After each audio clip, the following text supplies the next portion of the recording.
Full season opener for Dusty and the Nats. Scratching out a run in the 9th to tie it. Surging ahead for good in the 10th. Tonight, Steven Strasburg takes the mound, ready to build on a brilliant finish last season.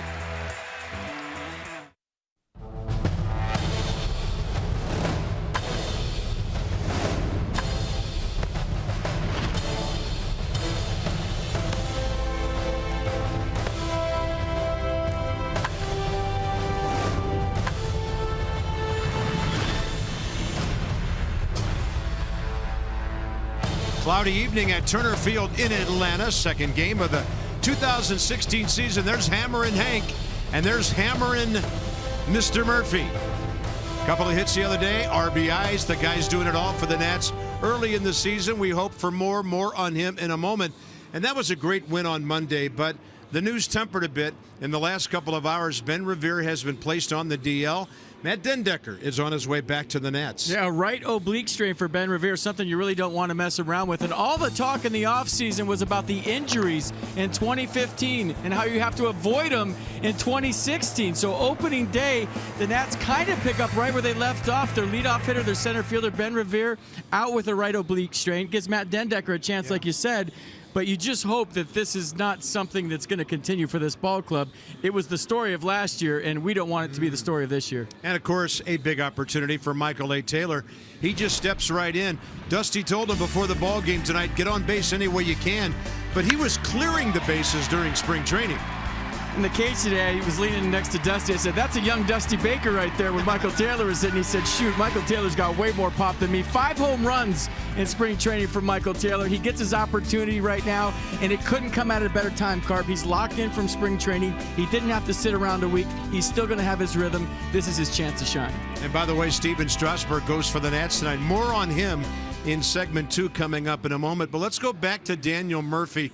Isn't it great when a guy comes to a new ball club and you don't have to deal with that 0 for 10 or that 2 for 20 when you're pressing so hard to become one of the teammates, and right on opening day you get it done. Yeah, the first one's the hardest, the first hit with your new club, and that one went over the 400 sign in straightaway center, then the double to win the game. So a nice debut for Daniel Murphy. 2 for 3, the home run you're looking at right now. Straightaway center field, the double, the game winner. Welcome to the Nats, Daniel Murphy. Yeah, what a good day for him. What a good guy with this ball club. Murphy and the Nats against the Braves. More on Strasburg straight ahead.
Back at Turner Field, game 2 of the season. Nats fans getting ready.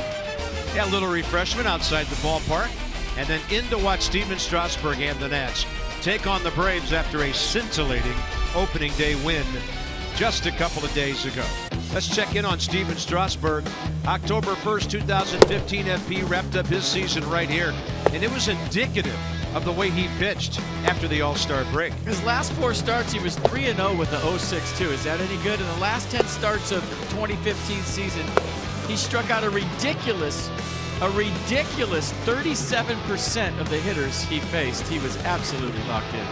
Very impressive. Getting ready tonight. So after August 1st, 6-2 with a 1.90 ERA. A ridiculous, way better than 10-to-1 strikeout to walk ratio. Over 2 million vehicles sold and counting. That's Coons. And here's Dan with our Coons.com sideline report. Bob, Steven Strasburg has a pretty impressive pitching arsenal to begin with. Fastball, curveball, changeup, occasional slider. But he decided this spring training that he wanted to add to that repertoire. And so what did he do? He's worked in a cutter into the mix. I was talking with pitching coach Mike Maddox earlier today. Maddox told me that Strasburg had the idea himself that he wanted to incorporate this pitch. It's something he worked on in spring training. He feels like he's gotten a little bit of a feel for when to use it, certain situations. Maddox said it's important for Strasburg to know what his best pitches are. So this isn't going to be a pitch that he'll maybe use in the top situations, in the most clutch moments, but it is another weapon that he can use. I talked to Wilson Ramos as well about Strasburg's cutter.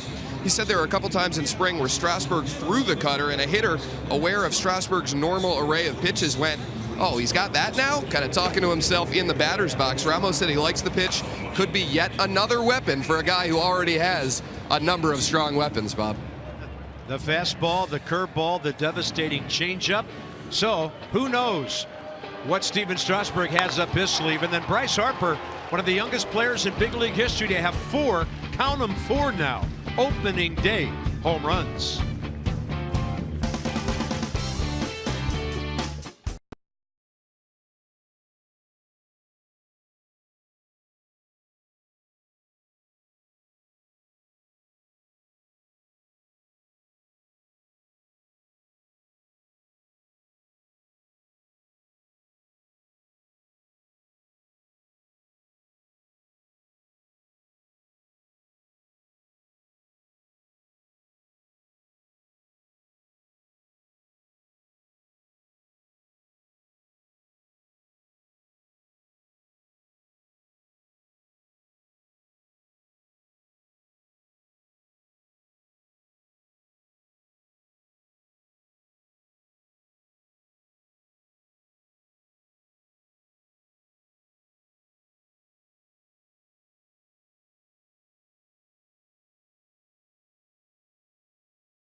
Nationals baseball on Matson, brought to you by PNC Bank, for the achiever in you, and by visitannapolis.org. Create your moment at visitannapolis.org. Downtown Atlanta, on the south side of downtown, it's Turner Field. Bud Norris, 2-1 career with a high ERA against the Nats in 7 games, 4 starts, 65 at game time, very comfortable. Maybe a shower or 2, but that's supposed to happen later. And the Nats would love to get this thing in, get home, and then start thinking about those Marlins at home. Here's the lineup. Ryan Zimmerman in the number 4 spot. He might be the pick to click tonight. 5 hits, 3 homers, 9 RBIs against Bud Norris. Jason Worth has 3 career hits against him. Daniel Murphy has 4, as does Wilson Ramos. So that's the Nat lineup that put up 4 runs on opening day. And here's Norris. Check out the pitches for Bud Norris's arsenal. Fastball, slider, change. Fastball averaged 94. 27 appearances out of the bullpen for the Padres last year. Braves didn't sign him until November 25th, 2015 to a 1-year deal. He He's 0-2 with a 9.28 ERA here at Turner Field. And he was fabulous for the Orioles 2 years ago. 15-8, pitched in the playoffs for them, trying to prove he can again be an effective starter at the big league level. Michael A. Taylor 0 for 2, but a sac fly, an RBI on opening day. We are underway right on time at 7:10 with a strike call from 18-year veteran Ron Kulpa. Paul Nauert, Chris Conroy, crew chief Jerry Meals over there at third. At the knees, on the edge, 0-2. Michael Taylor 0 for 2 on opening day, but he got the big sac fly, the game winner, where Jason Worth kicked the ball out of A.J. Pierzynski's glove. That's a foul tip into the mid of A.J. Pierzynski, 1 out. Same defense for the Braves as the opener. Oliveira and Ciarte Marquez the outfield. Ibar Garcia left side. Peterson Freeman right side. And A.J. Pierzynski behind the dish.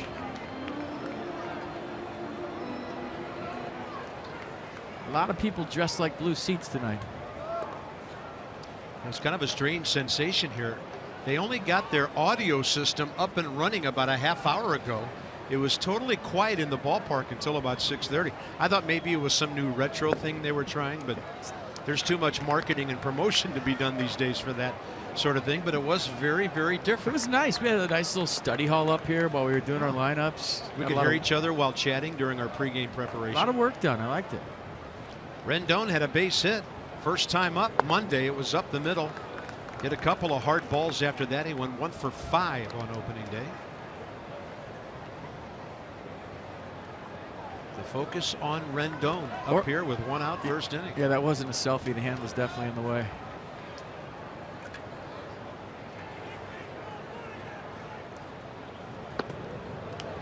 (3-0). Bud Norris can be wild at times. You have to make him throw strikes. He can be prone to the base on balls. 71 strikeouts, 31 walks in just 83 innings, and he's got trouble waiting for him on deck. Yeah, that was with Baltimore, 2-9 last year. Then San Diego, where he went 1-2. Don't want to put yourself into the stretch and put anybody on base for Bryce Harper at the start of your night. And he did just that. He got some low calls against Michael A. Taylor, didn't get any there. 1 on, 1 out. Let's go inside the numbers. Inside one of those beautiful Jeeps. So 4 opening day homers all time. Bryce, the first ever to do it, 23 years and 171 days of age.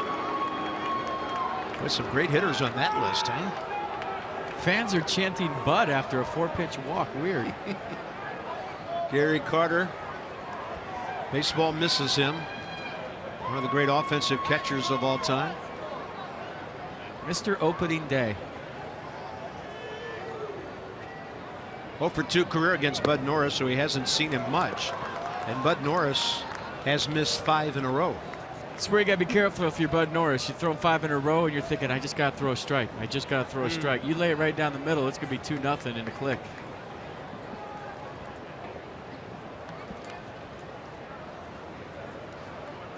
Bryce had a couple of walks and a stolen base in a busy Monday.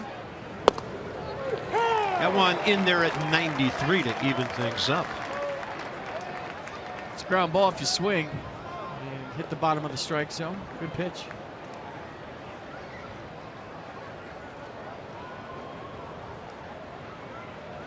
Norris career 56 and 68. 196 games, 166 the starts. Career ERA 4.44. He's keeping the ball down, you can say that, but he misses 2 and 1. Braves don't shift as much on Bryce as maybe they do with nobody on base. Outfield a bit to the right.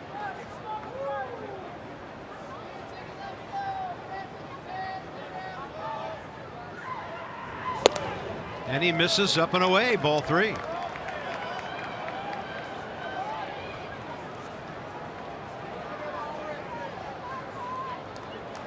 One pitch, one spot. Keyhole him right here. When you get it, let it rip. Bryce Harper sitting on 98 career home runs. Pierzynski with those little tabs on his fingernails, so that Bud Norris can see the signs. 3-1. Target in. Better get it in. And Harper with an inside-out swing to left for Oliveira. Hit that ball about 360 the other way for the second out of the game. Next up, Ryan Zimmerman. Just kind of beat him a little bit. I think Bud Norris, with that short arm stroke he has, kind of snuck this one by Bryce Harper. You see how deep he catches it? So he shanks it about 370 to left field. Obviously didn't get all of it. I think that fastball kind of snuck up on Bryce.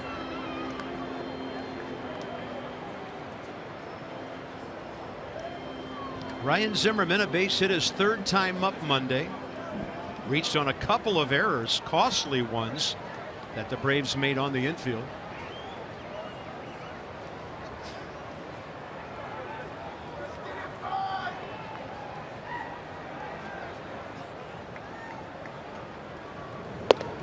They play Ryan with the second baseman nearly straight up the middle. Tons of room between Jace Peterson and Eric Ibar. In fact, tons of room on the right side as well, for that matter.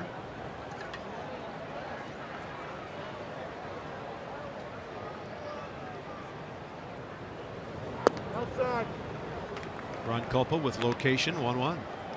It's obvious that Norris is trying to establish a fastball first time around. He's pretty much a two-pitch guy, fastball, slider. He'll mix in an occasional change up to lefties. Opening day hero Daniel Murphy.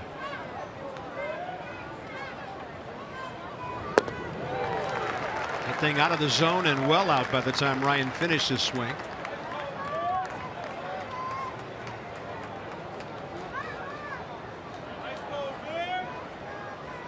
See if Anthony Rendon thinks about going with 2 strikes and 2 outs. Could give the Nats a run if Zimmerman plugs a gap. He is holding. A little bit low. Great eye by Ryan Zimmerman.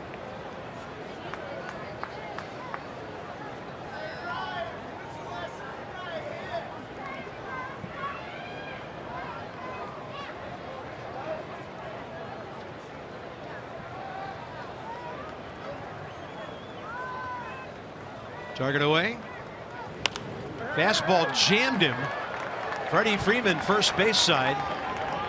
And Bud Norris works around a 1-out walk, a long count to Bryce Harper, and gets Ryan Zimmerman.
Day, a couple of home runs like the Nats.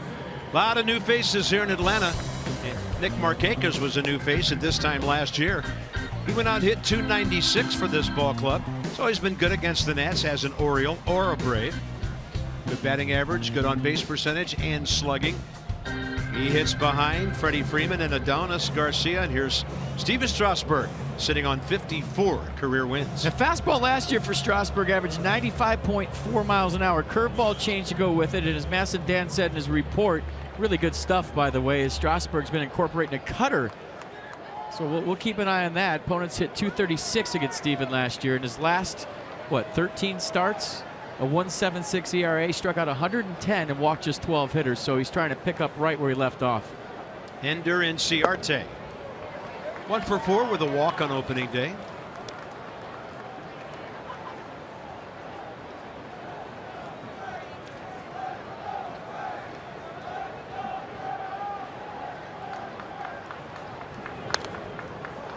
Pretty good hack. I think one of the things that made him really effective at the end of last season was him elevating the fastball. You saw that first strike to Inciarte. It was up above his letters. That's where he lived late in the season. He was powering the fastball up past hitters. Good looking curveball. Ron Culpa took a look at it. It's 2-1. Mike Maddox watching every pitch. I think a great quote of his coming out of spring training. He doesn't want his guys to ever take one pitch off during a game. It can be so costly at the big league level. I think that's a good rule for you and I too. At least me. You don't. I do. 3-1 pitch. Got the call on the inside edge. Mercedes-Benz will track it. Bud Norris was living down there. Pretty good frame by Wilson Ramos. Pitch track liked it. Strasburg, challenge high fastball. 96 to start off his evening. Steven against the Braves. This is his 20th career start. 6-7, 3.77 ERA.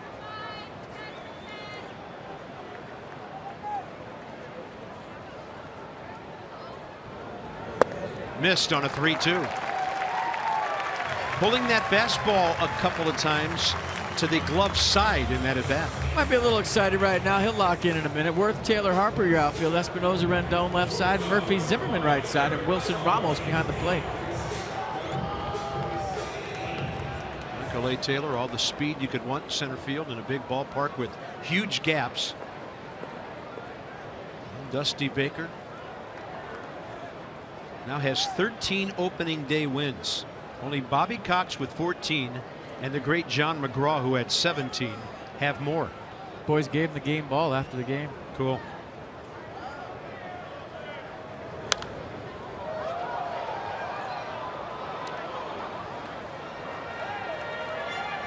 Longtime Angel Eric Ibar with the Los Angeles Angels of Anaheim from 06 through last year. 276 career hitter. 32 years of age now. Part of the deal that sent the Brave shortstop Andrelton Simmons to Orange County, California.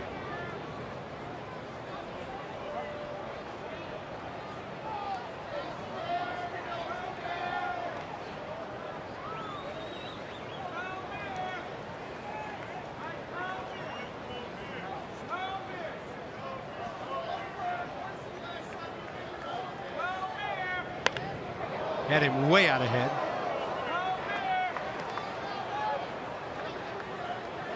You know, Strasburg on the DL a few times last year, and when he went on the DL the first time, his ERA was over 6, and everybody in D.C. and maybe all of baseball was, what is wrong with Steven Strasburg? Well, he wasn't healthy. Remember, he twisted his ankle in spring training. He had the neck thing, then an oblique thing.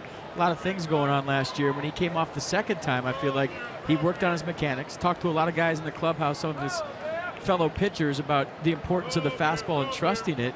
So you add health, kind of repeating his mechanics because he's not worrying about injury, plus maybe a new mindset, and we saw a whole different guy when he came back. The most dominant I think we've ever seen him. Yeah.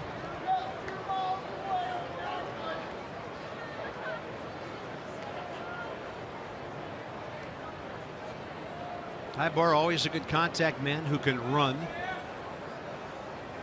Important sequence early in the game because of a man being on, a tough out in the batter's box, and a real tough out in the on-deck circle. Out of play, left side.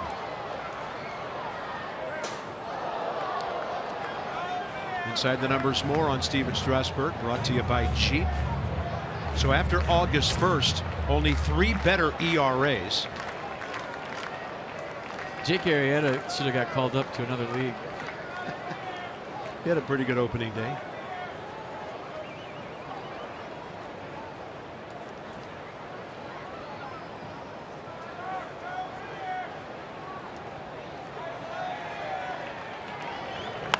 With the runner on the move, Ibar, as mentioned, contact man, tough to strike out.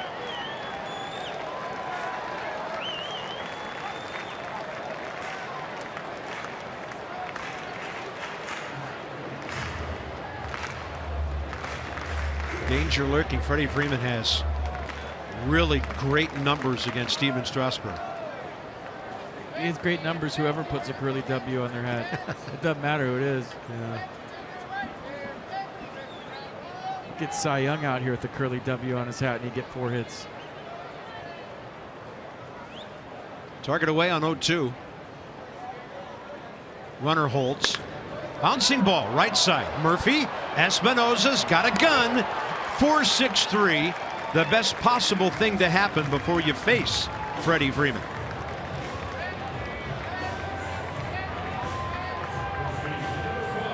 Let's watch it again. Pretty good feed right here from Daniel Murphy. The backhand flip. And if you looked at Ender Inciarte's slide right there, a lot being talked about today, but the Rays-Jays game last night and how it ended.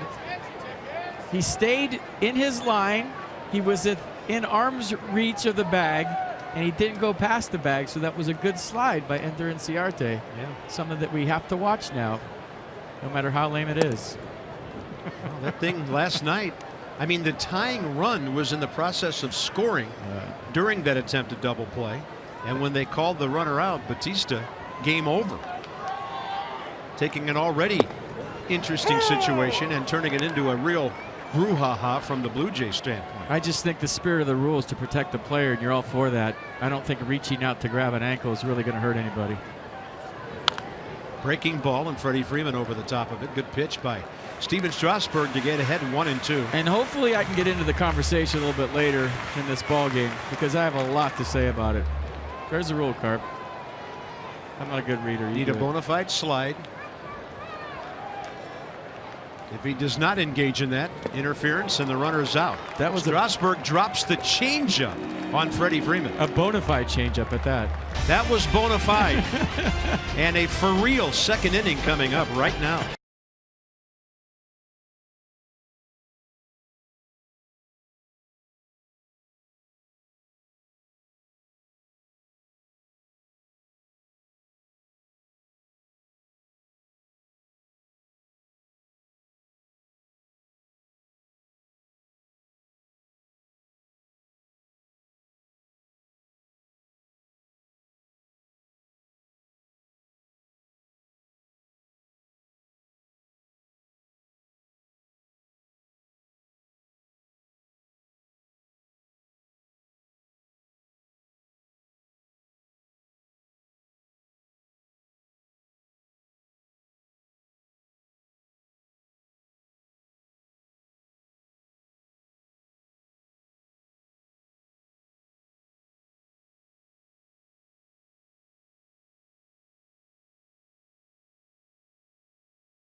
Some early offense here. Murphy, Worth, Ramos, top of the second.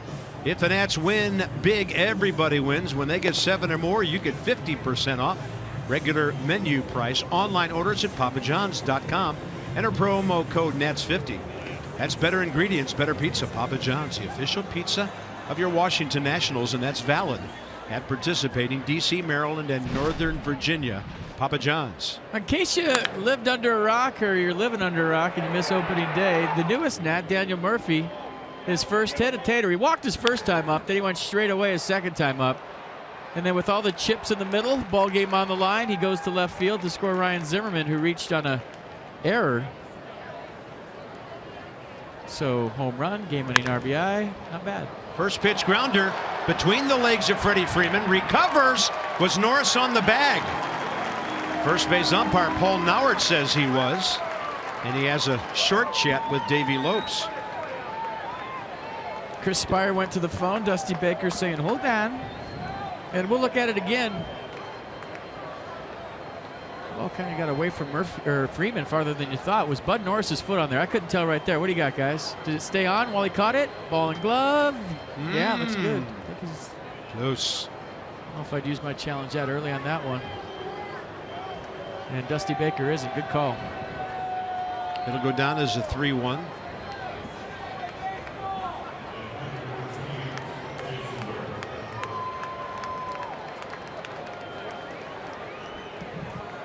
Jason Worth 0 for 4 with a walk on Monday. He scored the tying run on that slide into Brzezinski with the Inciarte throw coming straight in from center field. Got the Nats back even in the ninth. They won it in the 10th on the Murphy two-bagger.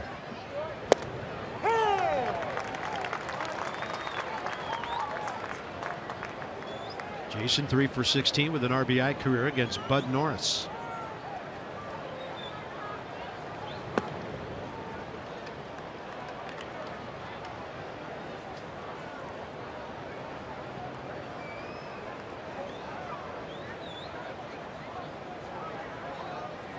Norris so far seems to be sneaky fast. If you're reading swings, you're seeing a lot of late swings and hitting counts by the Nats hitters, and that'll tell you that even though it's 92, 93, it's playing a little bit more firm than that. Yeah. And it'll take you maybe an at-bat to sacrifice and realize I got to get my foot down early, I got to get started early because this fastball's getting on me. Yeah, and I think the thing that really showed that to us, as you noted, the Bryce Harper fly ball when Bryce was ahead in the count. You don't see him fly out to the opposite field very much when he's ahead 3-1. Jason Worth, by the way, sitting on 198 home runs. We mentioned Bryce at 98.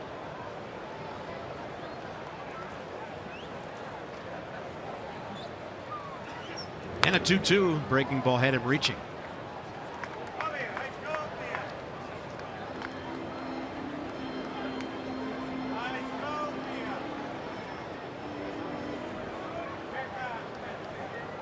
Well, one thing we saw with Bryce last year, pitch to pitch, at bat by at bat, he's as good at making adjustments as anybody I've ever seen.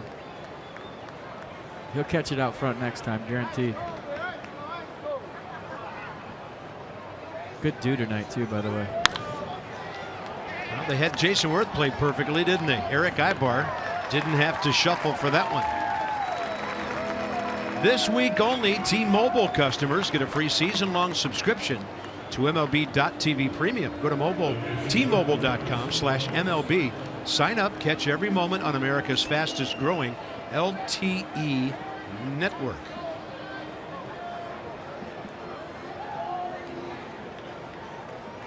They heard you. They're on their phones.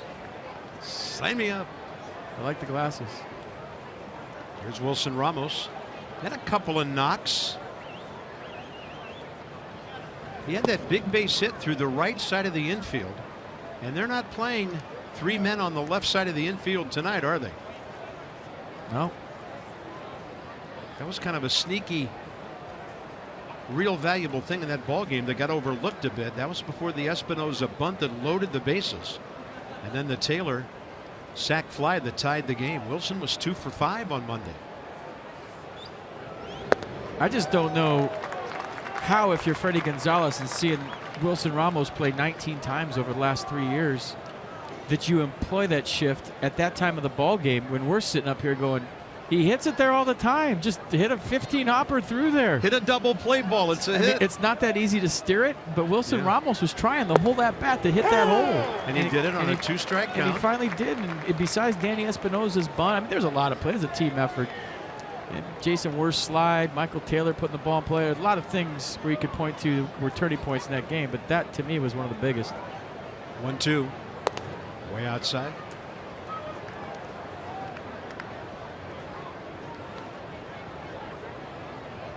From down and in to up and away, Wilson Ramos power zone.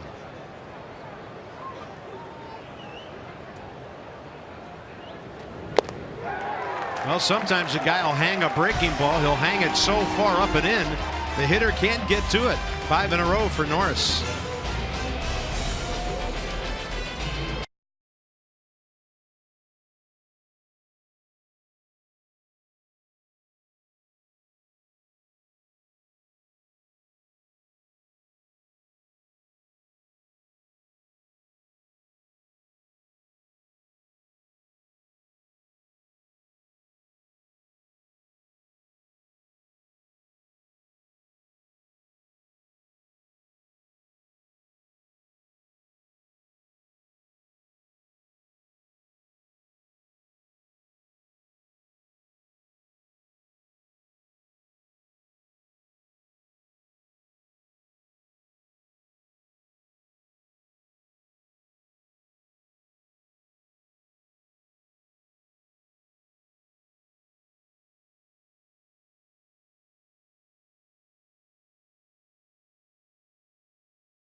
Two here at Turner Field. As Bob and FP mentioned last inning, the new slide rule is the talk of all of Major League Baseball right now. We've seen a couple games impacted by the new rules, and a couple Nationals players were asked about the rules.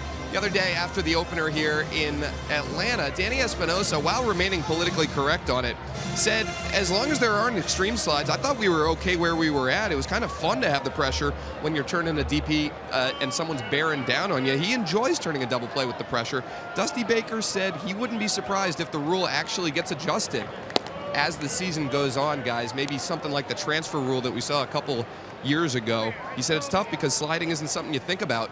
You just do it. These guys have been doing it their whole lives. Yeah, thank you, Dan. And that's our Coons.com sideline report. Over 2 million vehicles sold and counting at Coons. After one game, people talking about rules getting adjusted. Well, I'm glad it happened early. Up the middle. Murphy was playing that way, but he couldn't get far enough over. And that's a base hit for their cleanup man, Adonis Garcia, who had the homer and a couple of RBIs on Monday. Speaking of a double play and speaking of Monday. Well, we saw it right out of the gate. Nick Markakis slid past second base. And I talked about on a day game how if you go in late, you're going to slide past second. The infield's dry. I think this is a good slide, and that's the way the game's supposed to be played. And I'm sure Daniel Murphy would tell you the same thing. Dan and I were having coffee this morning together, and we tried to do the math, which is scary in and of itself. But we decided about 4 slides a game into second base, times 14 games a day, times 180 days in the baseball season, equals over 10,000 slides into second base throughout the course of a season. And you're going to change a rule over 1 or 2 bad ones? That ball's well hit by Nick Markakis. But trailing back to Worth, Jason was playing deep out there, respecting Nick's power. He hit it well, 1 out. 99% of the players in today's game slide to second the right way. So for a couple of bad slides, you're going to change a rule. I'm really having trouble with it when you've been taught how to do it one way your whole life. And when there's runners on first and third, 1 out, and the tying runs on third base, and you break up a double play as a runner, you come back to the dugout a hero. Yeah. I mean, that's something that you took pride in as a baseball player. And as a middle infielder, which I played most of my life, you took pride in the art of getting out of the way and knowing who was going to come and get you. It takes a special athlete to play up the middle and to be able to get out of the way. Murphy was playing up the middle. That's a base hit to right. Harper comes up, charging it well.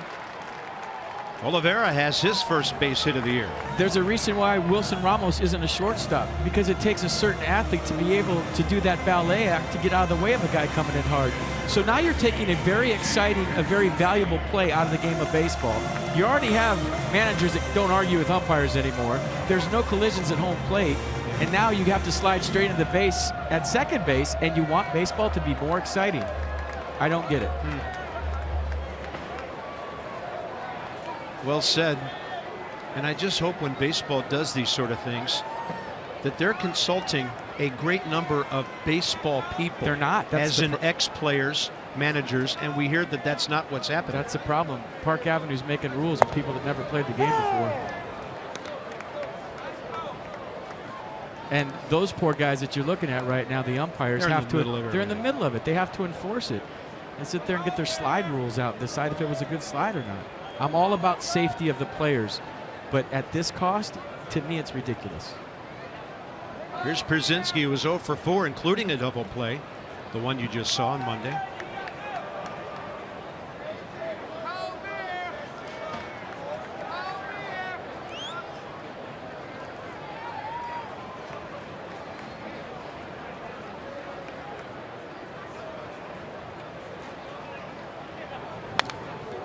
He had a left field idea on that one.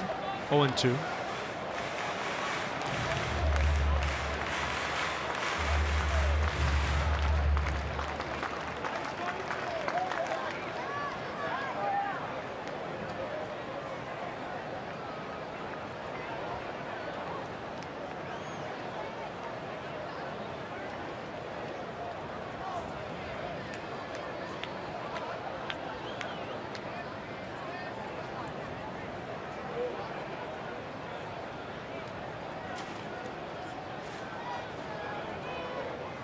Strasburg stayed on the pitching rubber while Garcia was jockeying around at second. I don't know if something like that helps the hitter at all, because AJ went fishing for a high fastball. No chance. This is the pitch I was talking about earlier, where Steven Strasburg is elevating the fastball with 2 strikes and had so much success with it late last year. It was a pitch you really didn't see from him maybe earlier in his career, that elevated fastball, but he's gone to it. It's an out pitch for him, and if you want to chase it, he's going to stay up there. It's hard to catch up with it at 96, 97. Steven has tied Jordan Zimmerman as the #1 all-time national strikeout pitcher. That was 903. And here's Jace Peterson, the number 8 hitter, the second baseman. Ramos for a visit. Pitcher on deck. So Jordan, of course, departing for Detroit, and we wish him well. His Tigers are down in Miami and leading the Marlins big. So one more, and Steven stands alone as the Nats' all-time strikeout pitcher.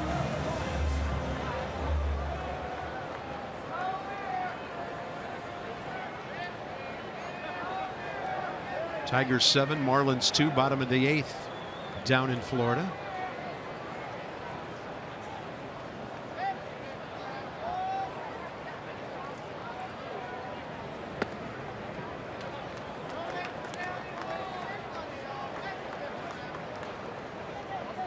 Peterson 0 for 2 opening day, 1 for 6 career against Strasburg with a base on balls.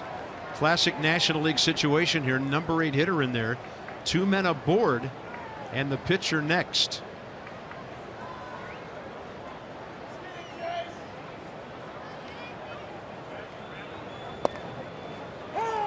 Looked like he turned that changeup over and dropped it to the knees, outside edge. I always think this is one of the keys to his outings. If he could throw a changeup for a strike in hitters' counts, now you just got my head spinning in the batter's box, because I'm sitting on 97. You have to throw me 97 1-0, don't you? And now he drops in a change at 88. I'm lost. I don't know what to look for now. I still have to go back to 97 because it's 97. So he's done him a curveball and a changeup. And there's the heater at the knees, mid-90s.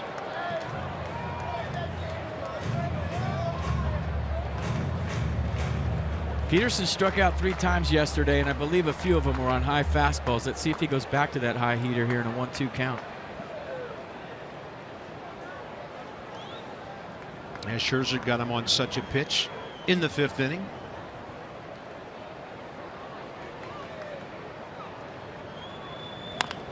Gave him the breaking ball to the right side. Ryan Zimmerman to Strasburg. They work it well. Braves will strand a couple, and to the third we go. Steven will hit after Danny Espinosa.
One on opening day. Danny Espinosa bunted a couple foul. He had first and second, nobody out, I believe. And with 2 strikes, he tried to bunt the first 2 to third. Then with 2 strikes, he brought it with him. Check out the Bellata spin right there. Kind of backed up right toward the pin. And if you've ever bunted with 2 strikes, the butterflies or pterodactyls in your stomach, because you foul ball and you're out. Danny Espinosa got it down. Some relief at first base. And one of the key points in that win on opening day. And you made a key point that Danny is more adept at bringing the ball with him down the first base side than he is, because those first 2 were to the left side. He did not want to hit the ball right to Freddie Freeman, and he just drops one right in front of him. Yeah, he went to his happy place, his comfort zone. So top 3, Espinosa, Strasburg, and Taylor.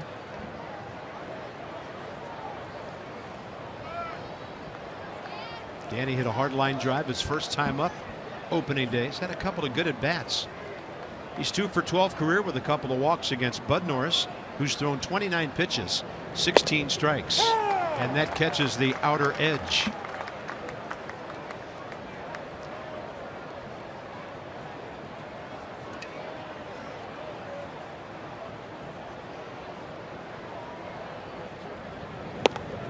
A little bit more of the plate. 0-2.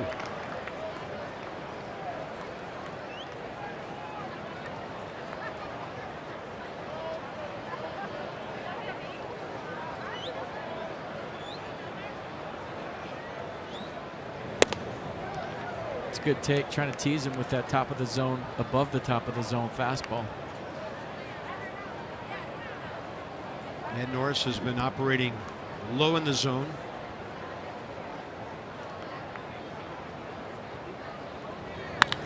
Well, he takes a breaking ball with authority to right center.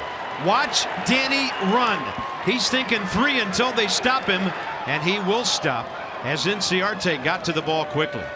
Danny Espinosa, first extra base hit of the year. There goes a no-hitter, Danny Espinosa style. Just a little slider from Bud Norris, and look at him go down and dig that out. I'm thinking 3 bases at contact. But Ender Inciarte did a nice job of getting to this baseball quickly and holding Espinosa to just a double. And if you remember opening day, Danny hit the ball a couple of times. He lined out to short, hit into a double play when the ball was scalded. And now a double in the gap, so he's looked good from the left side here early. 115th career double. Steven Strasburg, 31 sacrifice bunts in his career. And he hits right over the top of that one.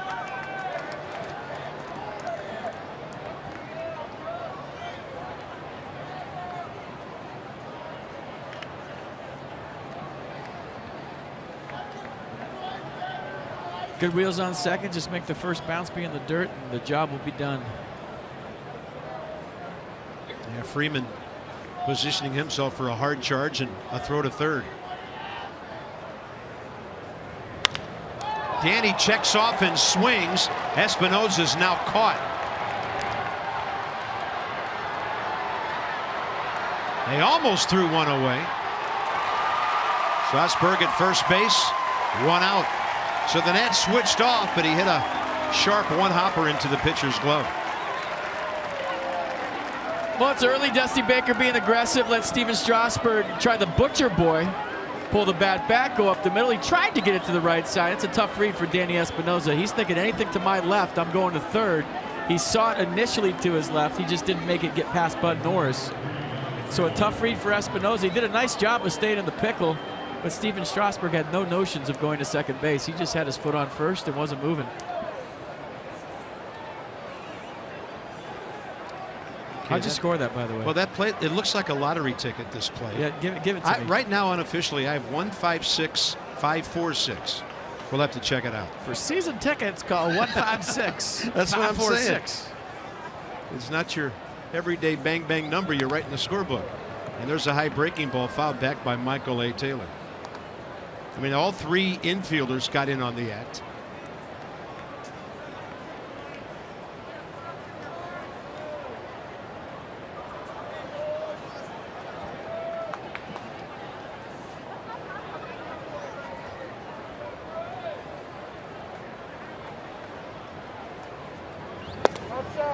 Score it, Carp. Here we go. All right. You do it live. Well, replay. 1, There you go. 5, All right. Better hurry. 6, All right. 5, 4, Oh. 6. Okay. Taylor lifting one to right. Nick Markakis over toward the gap. Strasburg will have to go back to first. 2 down. 1, 5, 6. 5, 4, 5, 6. 6. All right. Now 5, 4, 6. All right. We almost got a telephone number out of that play. And it'll be Anthony Rendon now with 2 outs.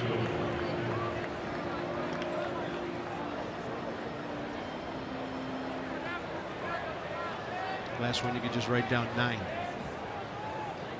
Thank goodness. Anthony with a walk first time up.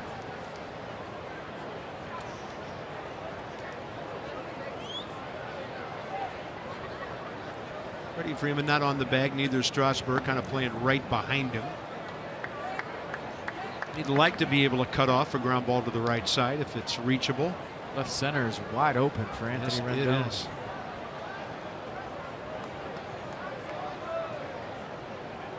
Thing we've seen through the first 13 innings of this series, that the Braves play their center fielder to the offside against just about every Nationals hitter. And where's Bud Norris throwing all his fastballs? Right out there. Away.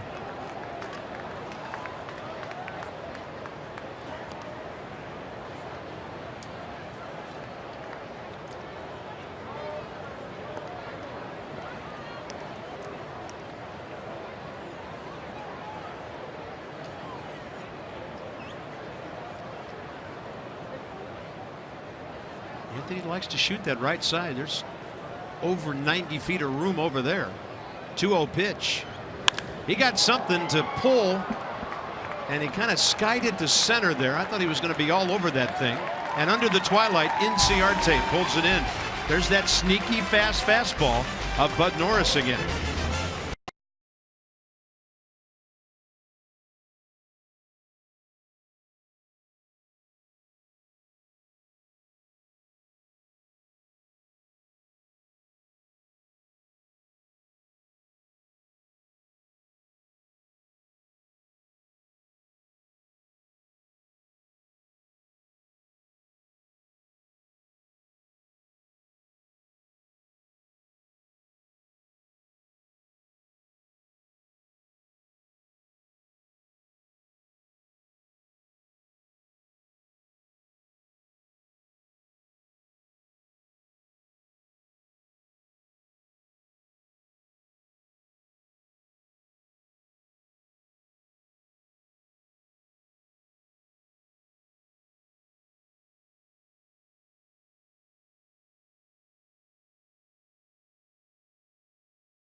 Just a reminder, as you enjoy a cold one tonight, to look forward to Miller time later in tonight's game. It's brought to you by Miller Lite. 2 innings, 28 pitches, 20 strikes for Steven Strasburg. Braves a couple of singles off of him, Garcia and Oliveira. Nats have a base hit by Espinosa. Don't forget about those flex plans.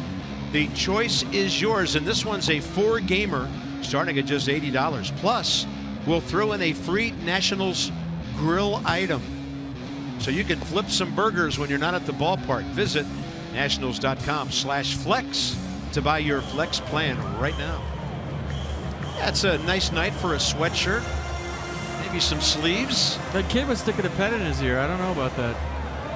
I'm hearing the rain's going to taper off around noon tomorrow. That's good news. Showers in the afternoon, but it's looking good for opening day at Nats Park, and we can't wait to get home and see y'all there. Yeah. We saw some of you last weekend. A lot of you tomorrow. Can't wait. Clydesdales are going to be there. They might sink. Bud Norris is a 147 career hitter with 11 runs batted in. Last season he was with Baltimore and San Diego. Few ABs for the Pods. That was a cutter right there. I like it. Watch this ball cut away for Bud Norris. I guess if you're going to practice it on somebody, might as well be the other pitcher. 94 miles an hour with a lot of movement away. That was nasty. Mercedes showing that subtle movement, and he drops a curveball hammer on him. So now I have to put cutter. Yeah, it doesn't go in the book until we've actually seen it. It's not on Fangraphs yet, folks. That was the first one we've seen. Might have thrown one earlier at 95. I wasn't sure. We're going to show it to you again, but I didn't see that much movement. That's a sailor, not a cutter.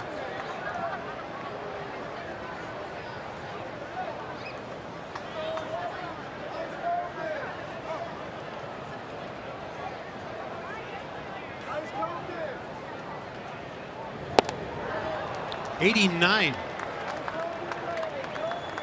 That was a slider. Yeah, I'm thinking his curveball is like 81, 82, and this was 89. No, this is a slider, a pitch that he threw early last season and scrapped it. So we've seen fastball, curveball, slider, cutter change tonight from Steven Strasburg. 2 pitches, well, one we didn't see last year, and one we only saw for a limited number of starts, the slider. So now he's a 5-pitch guy? Okay. And that's the history-making strikeout that puts him one past Jordan Zimmerman with number 904. Here's Inciarte. And Steven Strasburg, how about a couple thousand more wearing the curly W? I think he threw a slider to Inciarte his first time up, or maybe Ibar that he fouled down the right field line. I wasn't sure, but that definitely was a slider. So that was cutting. Okay, this is a slider. Watch the release. Just a little turn of the wrist, maybe fingers on top of the baseball. The cutter was mid-90s. The slider's been upper 80s.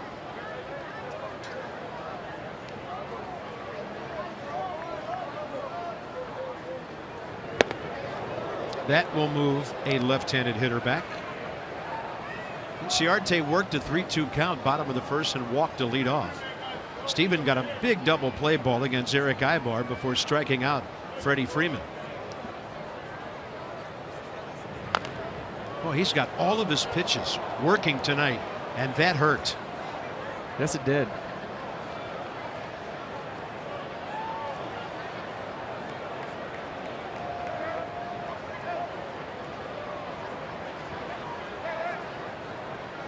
There's nothing a trainer can do about that one. That's just to hang with him. Come out there and be your friend and wrap your arm around you, but that's about it. Yeah, Jeff Porter out there. Freddie Gonzalez.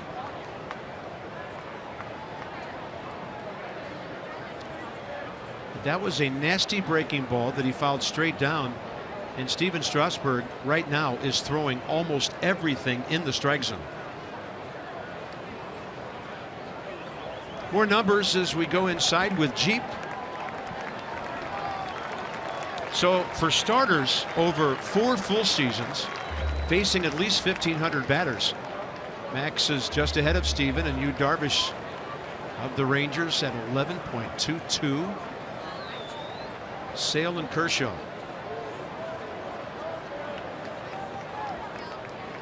Yeah, Max had a pretty good day the other day. 7 Ks, 2 walks. Could have had a win.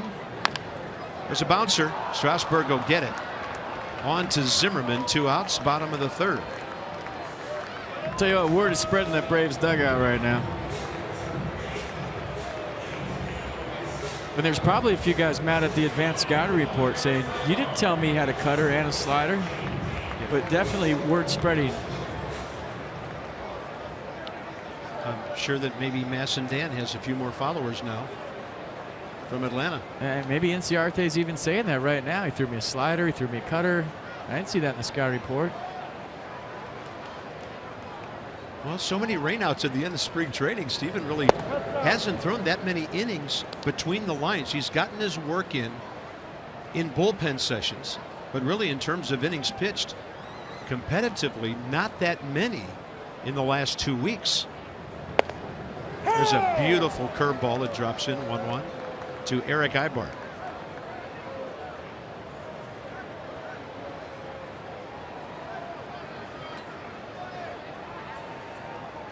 Wilson Ramos looking at the hitter to make sure no peeking. 1-1.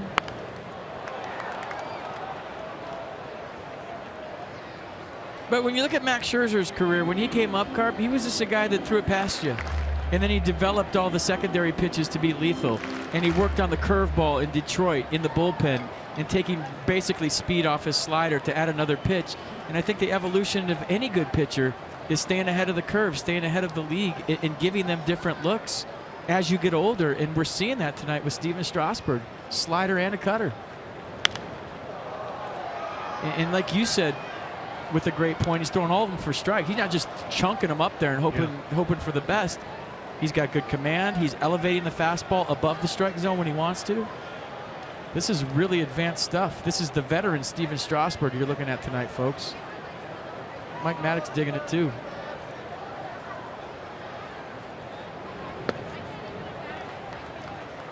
Wicked downward movement on the change. 2 balls, 2 strikes.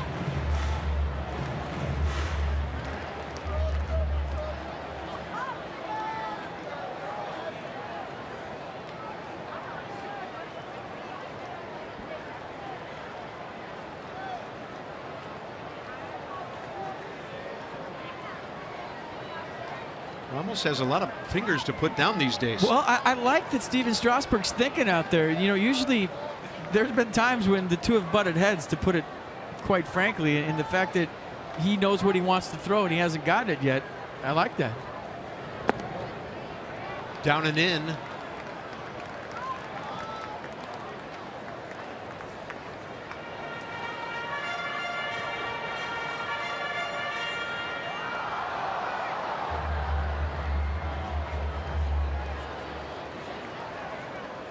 I can't wait to see what's going to happen an entire year with Mike Maddox.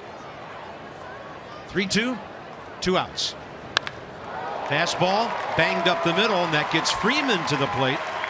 Pretty good battle there by Eric Ibar to get the 2-out hit. Spent 2 seasons with Mike as a teammate. I don't know if you want to see what happens after a whole season with Mike Maddox. I'm strictly from a pitching standpoint, FB. That's a story for the back of the bus on the way to the airport. All right. Great dude. One of the best teammates you could ever imagine, and really good at what he does right now.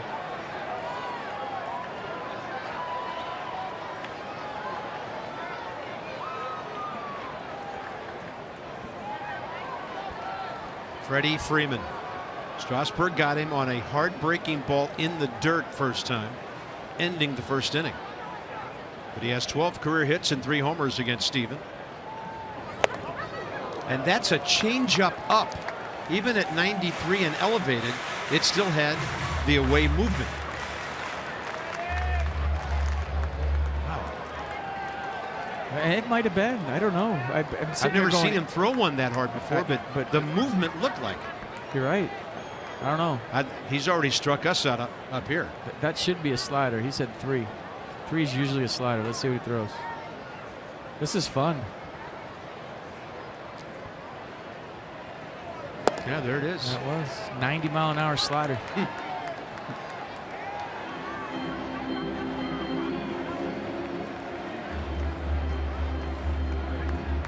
mean, Stevens had his share against Freddie Freeman. He has struck him out 8 times career.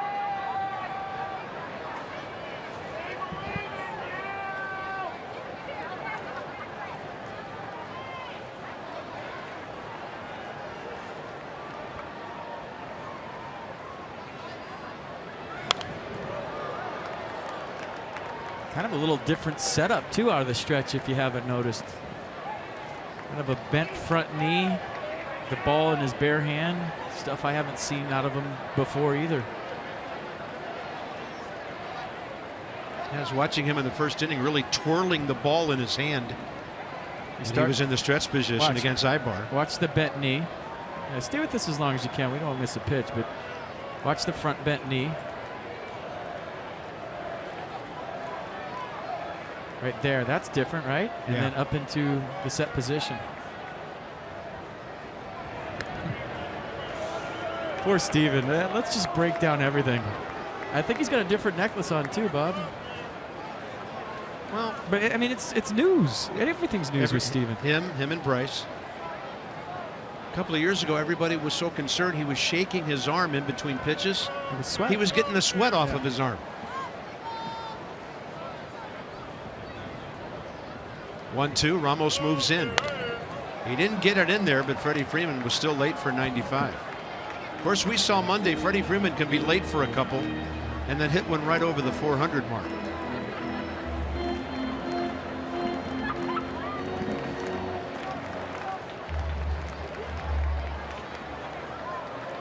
Pitch number 50, 16 first inning, and then 12, and a whole bunch of pitches here. 21 so far.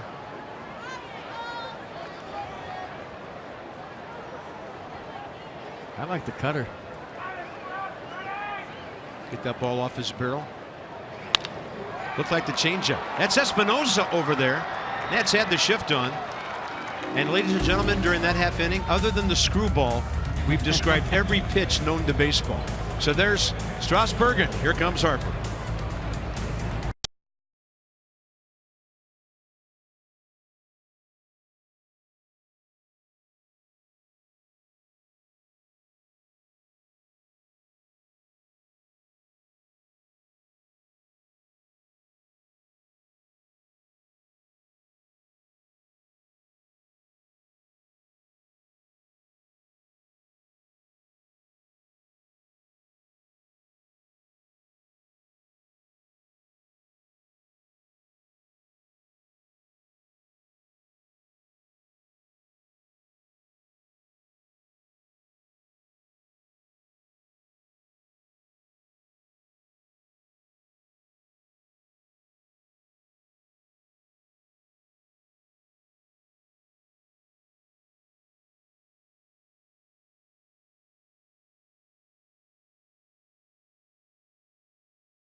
All-wheel drive and unexpected performance.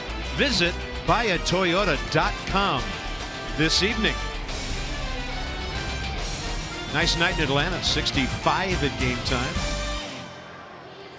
A breeze blowing from the right field corner to the other side, but it's a very high grandstand here. Seldom does the wind have a huge effect on the ball game. You see what Jason Worth just did right there to Max Scherzer? That motion he made with his arm? He's telling Max Scherzer that Bud Norris is a dart thrower. And generally speaking, dart throwers will get the fastball up on you quick. And he's explaining what he saw first time up. He's kind of coming at him, throwing a dart. He's telling Max Scherzer why Bud Norris is getting that fastball by Nats hitter so far. Yeah. Good stuff right there. Yeah, one of my favorite things that you've talked about over the years, the dynamic that takes place in the dugout where pitchers are telling hitters, well, here's what I would do to get you out. And they bounce things off each other. and come up with ideas, and teammates helping teammates, even though one's on defense and one's on offense. Well, a pitcher will tell you what he would do to you if you're hitting. Mike Maddox helped me a bunch as a hitter, as a teammate, saying what a guy would do to me, what he would do to me if he was pitching. And Jason Worth, that was a great shot of him showing Max Scherzer why Bud Norris seems like he's throwing 100.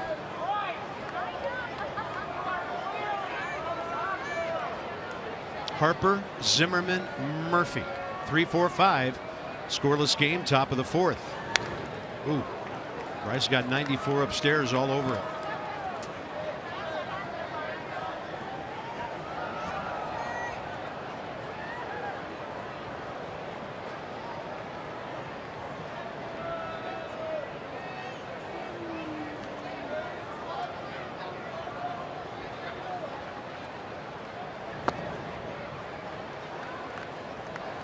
And if you're wondering how you hit a guy like this, well, you just get started a little bit early. You don't swing harder. You don't change a whole lot. You just try to pick up release point, get your foot down early, and think about starting a hair earlier than you normally would.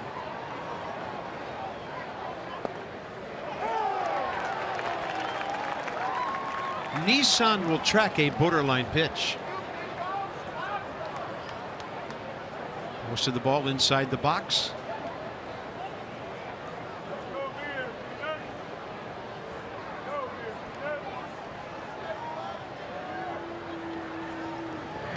That one bounces way out in front. Good take. That could have went either way.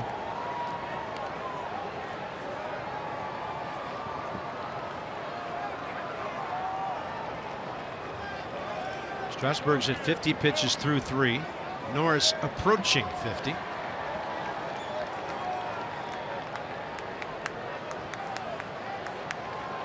Payoff pitch, nobody out.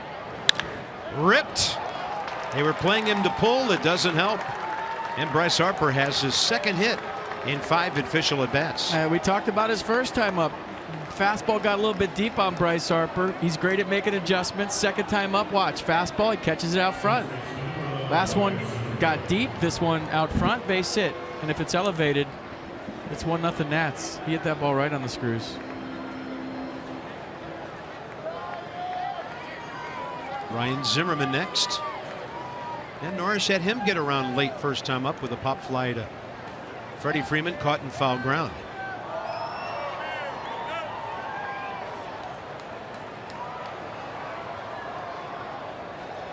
Bryce looks like he wants to run.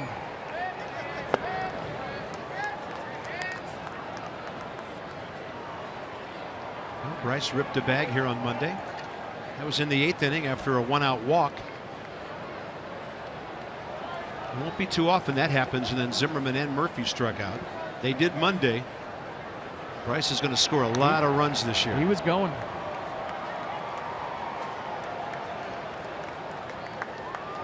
Yeah, me saying Bryce is going to score a lot of runs this year is like saying the sun's going to come up a lot of times between now and Christmas. He scored 118 last year. What about after Christmas? We're hoping for a few sunny days there to melt the snow.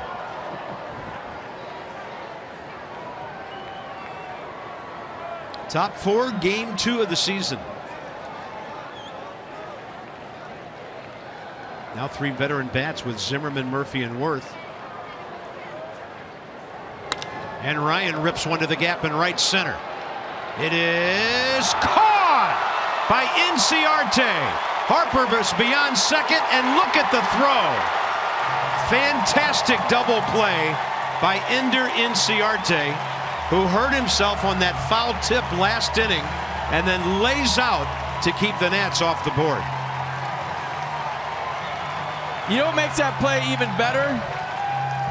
Is that ball's tailing away from Inciarte. It's an inside-out swing by Ryan Zimmerman. Watch the action on the baseball. It's going away from Inciarte, so not only is it in the gap, but it's moving toward Nick Markakis. He doesn't have to worry about his right fielder or crashing into him because he took the inside route. Markakis went behind him, and Bryce Harper gambling, thinking that ball was headed for the fence. Rounded second, had the retouch, and gets doubled up. What a play by Ender Inciarte. A lot of guys get doubled up on that one. I thought there was no way he was getting there. Agreed. Wow. Well, best play we've seen. Season is young, but that was fantastic. There's Murphy, bouncing ball to Freddie Freeman. First time up.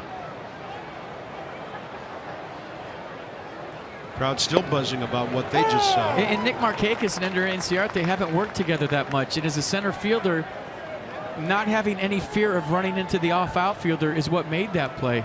If you're going for a ball and you see him out of the corner of your eye, you have a tendency to kind of pull back. And Murphy, a one-hopper to Jace Peterson. Inciarte saves the inning for Bud Norris and the Braves. Ryan Zimmerman robbed. Quite a play.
We head to the bottom of the fourth inning. Danny Espinoza, he's got a knock, a double in the gap. Bud Norris, he's looked good, sneaky fast. Nats trying to make the adjustment second time around. Steven Strasburg, well, he's been doing things that we haven't seen before from Steven. He's throwing a slider. We've seen that, but we haven't seen the cut fastball. And he's thrown a few tonight that have been just, I mean, perfectly placed. He threw one to Bud Norris at 94 that was great. So fastball, curveball, slider, cutter, change, all for strikes from Steven Strasburg. Cox delivering life's most important connections. Adonis Garcia is having a good series. Home run Monday, 2 hits tonight. A play at second, Taylor's throw. Murphy gets the glove down and the runner is out. It's a good job by Daniel Murphy to get over to the bag. It's a good job by Murphy, but how about the throw from Michael Taylor? Daniel Murphy pointing out to his center fielder saying, nice throw, bro. Backhand play, steps right over the top. One hop seed right to Daniel Murphy with the tag on Garcia, who you like the aggressive nature by Garcia. It's a pitcher's duel. He's trying to stretch a single into double. And Michael Taylor saying, not on my watch. Nice throw. Here's Nick Markakis, who hit the ball well to left center. First time up. Worth ran down his drive in the gap.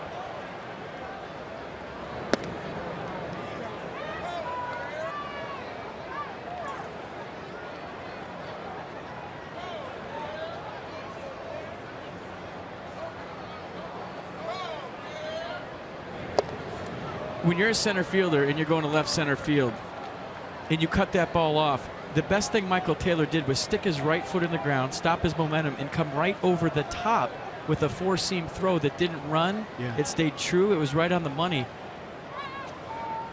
Your momentum can carry you into left center, and you can drop your arm angle because of the momentum and get tail on the throw, but Taylor stuck his right foot in the ground, went straight over the top, and threw a perfect one-hop seed to Daniel Murphy, who then reached over the bag to get the glove down so that the runner came right into it. Well played on both ends. It's like a third baseman going to the backhand in foul territory. He's really got to fight to get that throw on top so it doesn't tail into the runner at first. Same way with Michael Taylor right there, almost like a third baseman.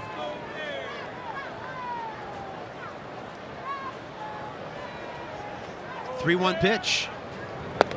Well, you hate to walk somebody after your defense rewards you. Strasburg gives Markakis a pass, 1 on 1 out. with Oliveira coming up. That's the second walk of the game. He liked that play by Michael Taylor. I know that. Yes, he did.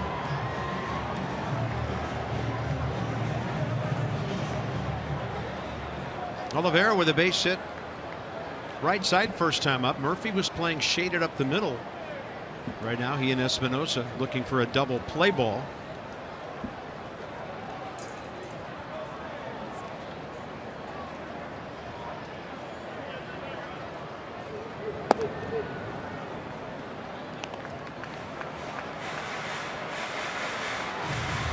.30-year-old veteran who played in Cuba for 10 years, had a career batting average there of .323.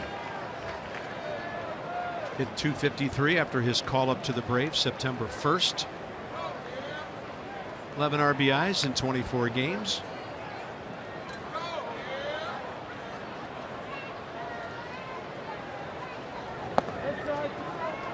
Pretty good fastball to the inside edge, but he just missed 2-0.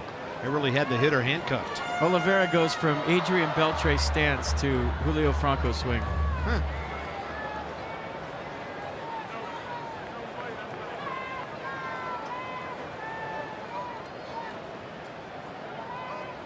I wouldn't recommend Julio's stance to anybody. No. Unless you play a wiffle ball. I mean, he had the bat pointing at center field, the top of it. 3-0.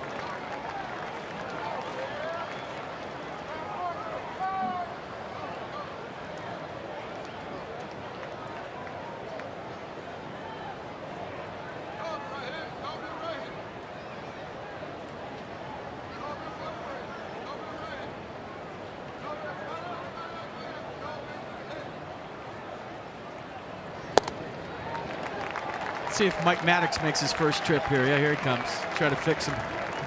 Maybe a little quick right now. Spinning out of there. Get him back into his release point. Usually you'll see him go with an off-speed pitch here to kind of slow his delivery down and get it back in sync. And maybe that's what Mike Maddox is telling him. Yeah, we saw Steven yanking it a little bit in the first inning. He walked the leadoff guy. Got that double play ball that seemed to turn the evening around at that point. Didn't his brother Greg invent the talking into the glove thing? So it doesn't surprise me. He was one of the first ones, if not the inventor. Yeah, it didn't surprise me that he put his hand over his mouth. Yeah. You know what? Greg Maddox could have looked at the hitter and said, well, here's what I'm going to do, and still gotten him out. He was a medium. He knew what you were thinking. He's a mind reader. Yeah.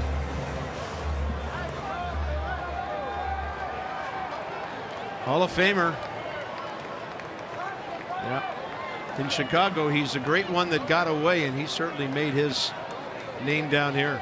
I think the at-bat was against Will Clark in the playoffs. And he just tucked into his glove, and the rest is history. Now you got 12-year-olds doing it. Yeah. That's trouble, and the Braves are on the board. Around third to score, Markakis. A throw to second, another play there, and running right into an out is Przinsky after the momentary Michael A. Taylor bobble.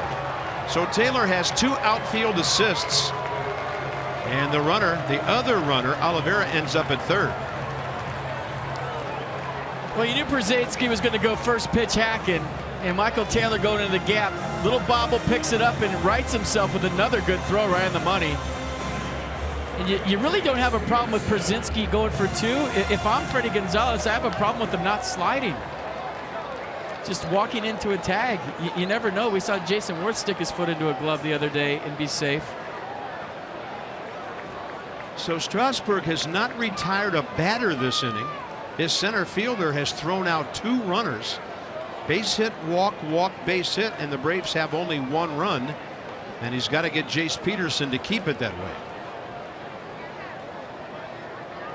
And again, another situation. Well, it's only, yeah, it's 2 outs. Pitcher on deck. Somebody in the scoreboard room missed one of those tags. And that's a foul ball back to the screen. We have 160 plus games left, and I guarantee you we don't put 8-4 on our scorecard for twice 2 outs. in 1 inning. Yeah, no, the rest of the year. And by the other crazy number, we almost had it earlier. 156, 146. That was the pitcher, Norris, that got over there. So 156, 146 on that crazy rundown. Right now, all Strasburg's worried about is third out.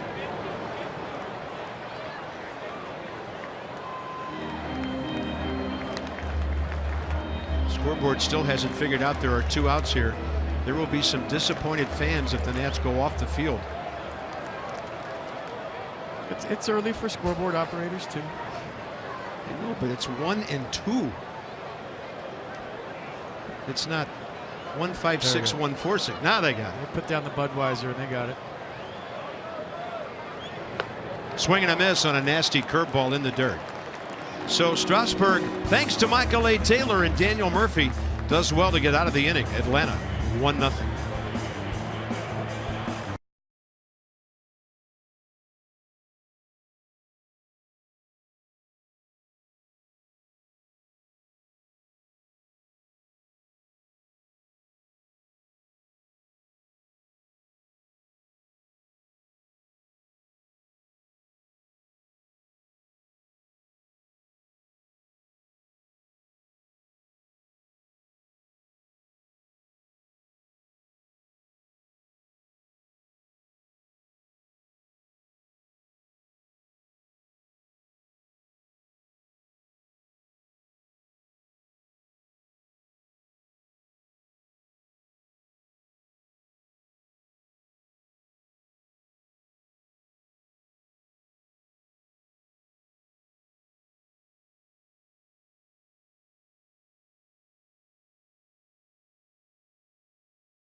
Safe, and he was arguing that Culpa didn't give him time. So let's look at it again. This is my guess, folks. It's just a guess.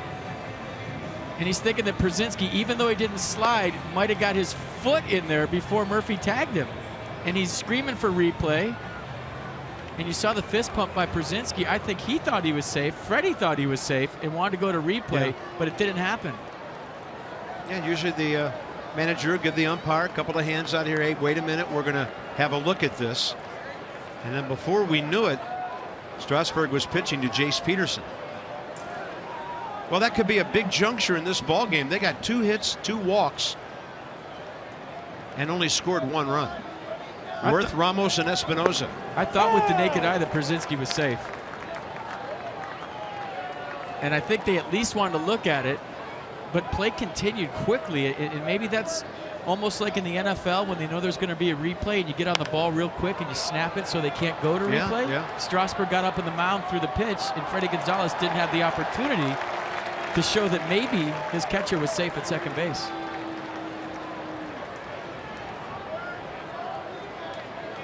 All these new little strategies. Get off my lawn. Fastball a little bit outside. Let's check it out one more time. What do you think? We got Carp. Well, it looks like Murphy missed him low and got him on the way up, but oh, he's out. He hit his knee before he hit him in the stomach. Yeah. I think. Of course, Freddie Gonzalez was not sitting in short left field to get a look at that like we did. That was the great angle right there. Yeah. That was the payoff, as they say. Yes. Look at me after 6 years. I finally know one TV term.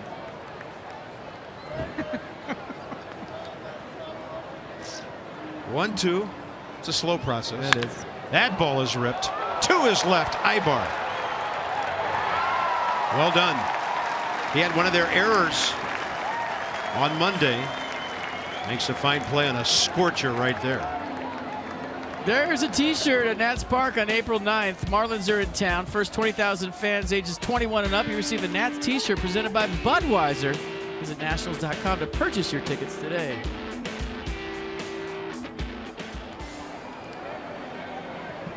Jason Worth making the adjustment. Caught that fastball out in front after we showed him talking to Max Scherzer on how he was going to do it. Hit that ball right on the screws. Here's Wilson Ramos, struck out swinging first time. Norris just worked him away that hole at bat.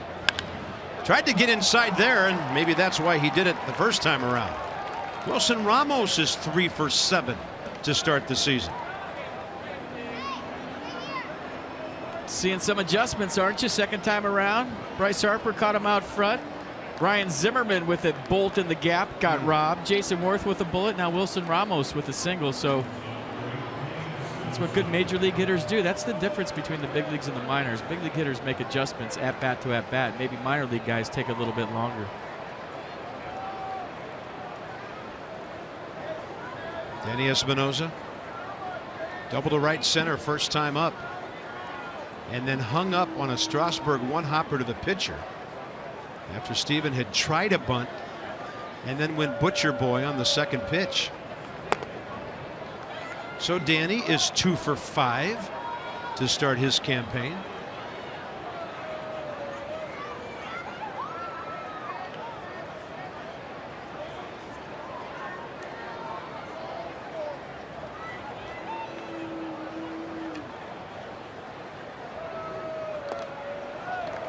A little late on that one. 1-1. That game in Miami is a final. Tigers 7, Marlins 3. The Fish are 0-2, and they'll be at Nationals Park tomorrow. They'll be at Nationals Park way before the Nats. Way before us.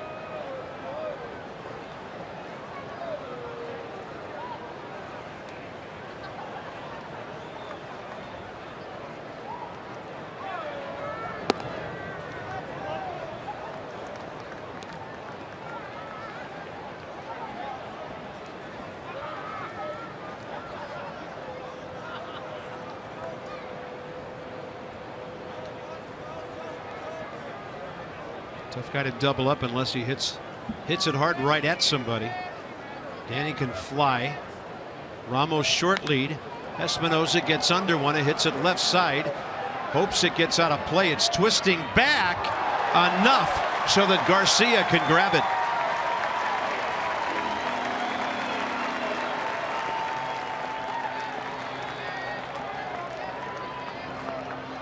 The wind's kind of blowing from right to left up high, so I thought this might get pushed into the dugout, but Garcia with a nice play, knowing where he's at.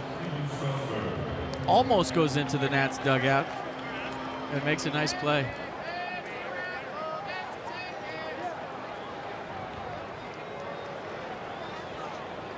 Here's Strasburg.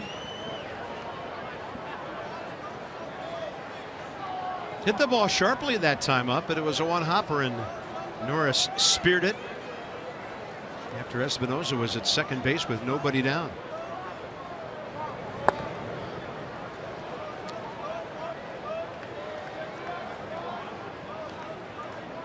Each team has had some adventures on the bases tonight.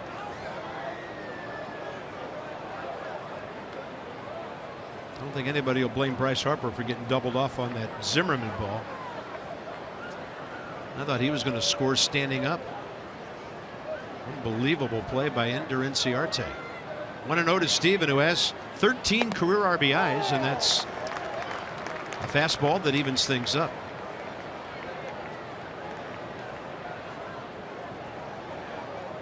That was funny when Dan interviewed Steven Strasburg in spring training. He asked him who the best hitting pitcher was, and he went to Tanner Roark.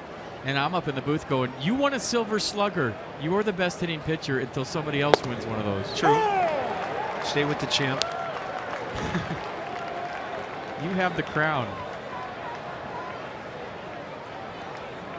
That was in 2012. Still. Hey, some guys have the belt longer than others. 1-2 now. Out there to get a piece of it.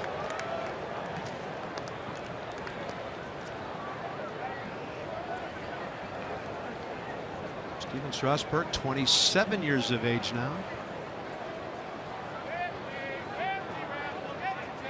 A birthday, middle of July, right after the All-Star break.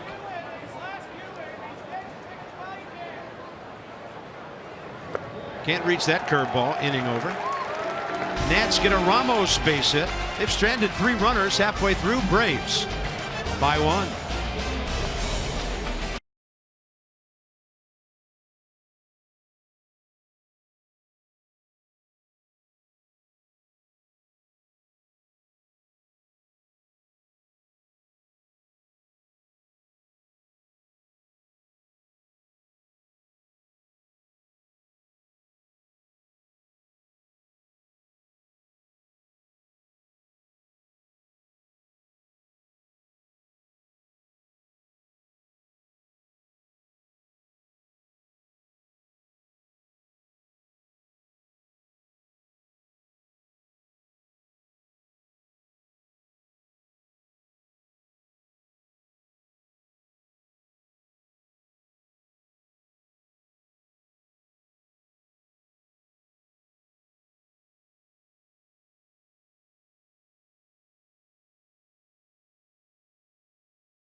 It's going to show you some defense tonight. It's by the center fielders. Ender Inciarte is the reason this isn't a tie game or more right now, robbing Ryan Zimmerman of at least a double, maybe 3. Although Nick Markakis was behind him, so probably a double. Doubled up Bryce Harper, who rounded second base. He was gambling. Then how about Michael A. Taylor with a couple assist assists in the same inning? This is the first one to throw right on the money. That got on Donis Garcia, who was trying to stretch a single into a double, and Freddie Gonzalez had no problem with the hustle from his third baseman. Then he got A.J. Pierzynski on a similar play. So good arm, good glove, lots of D. Both pitchers throwing strikes, working quick. That's what happens. Yeah, you young shortstops and catchers, don't ever tell your outfielders it's boring out there. You've got it easy. Well done, guys. Yeah, it's enough to make you retie your shoe as you go out there for the bottom of the 5th inning. It'll be Bud Norris against Steven Strasburg, and then Inciarte and Ibar.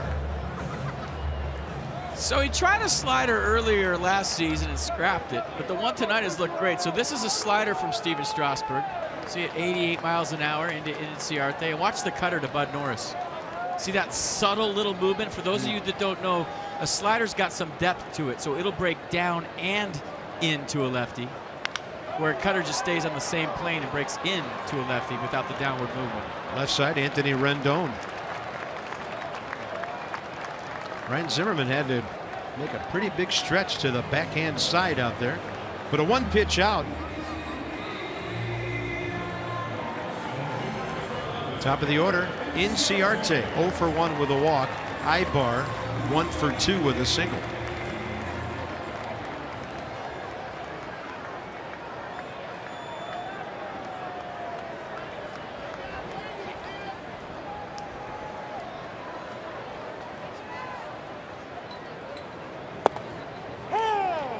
Little get-ahead changeup right there.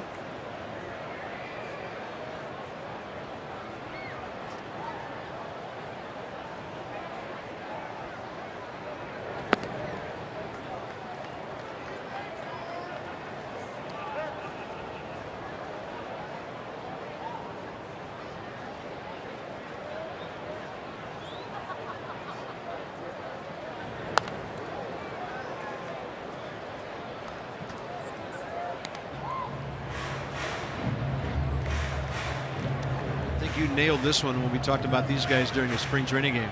This could be some kind of pickup for them. Inciarte came over in the Shelby Miller deal. .292 career hitter in his first 2 seasons with Arizona. Murphy up the middle, spins and throws, but that guy's too fast. Second hit of the season. He's been on base 4 times in this series. Nice range by Daniel Murphy right here, but with the speed of Inciarte, once Murphy turns inside out, he's not going to get a lot on the throw. The only way you make that play going up the middle is if you do that whole Derek Jeter jump throw thing and throw back, but pretty good play by Murphy to make it close. Braves might have their out center fielder for the next 10 years staying on first base right now. It's only 25. Well, they went from one of the worst minor league systems in all of baseball in the matter of a year to being one of the best minor league systems. Looking forward to 2017 and that new ballpark of theirs. And rumor has it, once they get in that ballpark, they're going to spend some money on some free agents. And if you've looked or taken a peek at that 2018 class of free agents, there's some big time names that might be in a Braves uniform. I don't know about that. But yeah, I know what you're saying. But I mean, that class of 18, Harper, Stanton. There's a bunch. There's two others I'm trying to think of that are just amazing. Oh, young Mr. Fernandez in Miami. Well, they traded Johnny Gomes to Kansas City. They traded Chris Johnson to Cleveland. They traded Kelly Johnson to the Mets. He's now back. They traded Jim Johnson to the Dodgers. He's back. They traded Andrelton Simmons to the Angels. Craig Kimbrell to the Red Sox. Did you say that? Well, San Diego first. Oh, yeah. And then Juan Uribe to the Mets. Eric Young Jr. to the Mets. So they got kids in exchange for all those guys. And they ate $14 million with Michael Bourne. Well, and Nick Swisher, $18 million, right? And something Nick like Swisher. That. So they're doing it the right way. If you want to be good for a long time, you got to blow it up and make your minor league system strong. That's how they got all those flags out there in left field. Yeah. Well, people forget. In those days at Fulton County Stadium, just to the north of us here, how bad the Braves were for a number of years, and then boom, it all happened at one time. I was talking to Bobby Cox about that around the cage on opening day when he was a general manager here in the mid-'80s, and how it was so hard. But once you finish last a few years in a row, you get those top picks, and you have to make them count. You can't miss. And he was saying so few people came to the games back then, they could just make like a 5:30 start time, and nobody even cared back in those days. Yeah. Line drive to left, Worth for the second out. Strong throw to first, no double play. 2 outs in Steven Strasburg's 5th inning of work, and here's Dan. Bob, my pregame conversation with new pitching coach Mike Maddox, I asked Mike what he learned from working with Steven Strasburg in spring training. He said he's not content. He wants to get better. He's motivated, he's driven, and he's really willing to learn. He wants to be one of the best starting pitchers in this game. And guys, we're seeing him make some of these tweaks, adding a pitch, going with a different setup, going to a set position out of the stretch, making the tweaks to try and get to that level to be the best in the game. Wait till Mike Maddox shows him the spitter. Okay. Kidding. I thought you were waiting till we were in the back of the bus or the plane for Kidding, those. because I care. Okay. Here's Freeman. Freddie a strikeout, a grounder to short. That grounder to short was pulled a bit to where Danny Espinosa is playing right now, right behind Chris Conroy, the second base umpire. I like that elevated fastball to Freddie Freeman. If he's going to swing at that up there, throw it again. Maybe just a hair higher if you can. Get your joysticks out.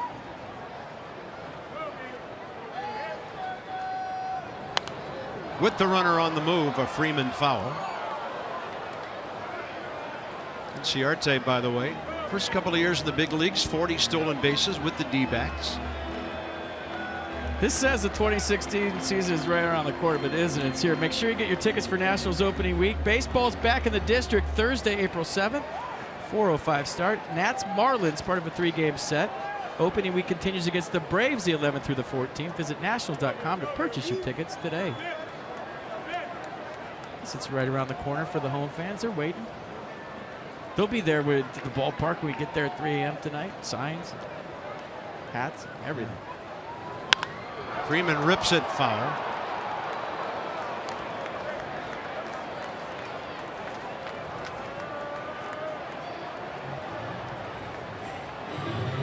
Freddie Freeman 1 for 3, hit by a pitch, a homer on Monday. Pitch count getting up there here in the 5th inning. Stevens' longest inning was the 3rd He had a strikeout, gave up a base hit, but he had to battle Freddie Freeman to end that inning. And 22 pitches it took to get those 3 outs. There's that twirl of the baseball bare hand I was talking about earlier. Change up, runner going, throw, a beauty. Wow. Wilson Ramos. We saw some of this in spring training, and that was not that close against a very good base runner. We watched him take infield one day in spring training, and if you stand right next to him, he's got an absolute cannon. What a throw.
On the 4th inning single by A.J. Pierzynski.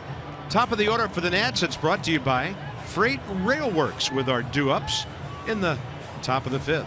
So what they've done against the Braves, Michael A. has always hit well against them. Anthony Rendon as well.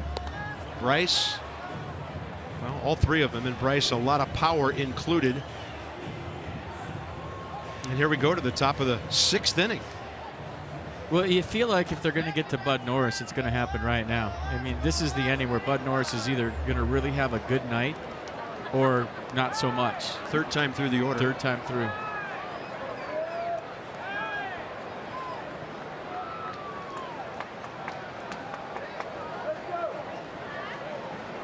Michael A. has struck out and hit a fly ball to right. He's up there ripping.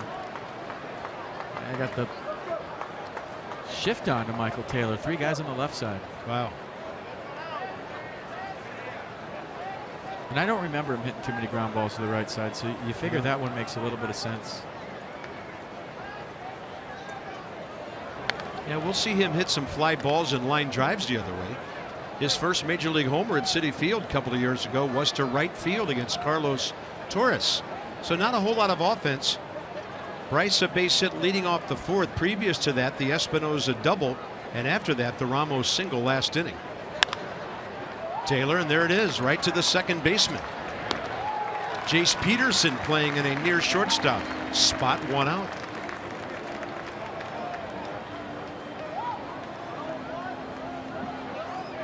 Rendon and Harper now. Our next 5, and they're all at home. Thursday, the home opener. Off day Friday, which is rare. The Fish on Saturday, Sunday. Then the Braves are right back at the Nats starting Monday night.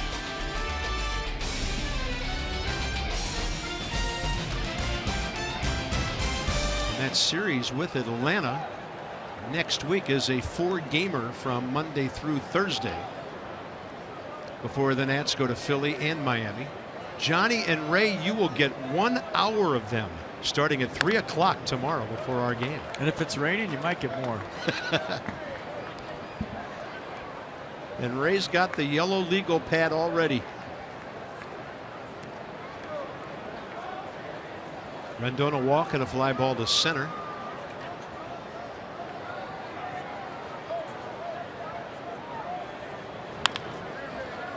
Left side, dead pull. High bar, low throw, and Freddie Freeman saves the out. 2 down.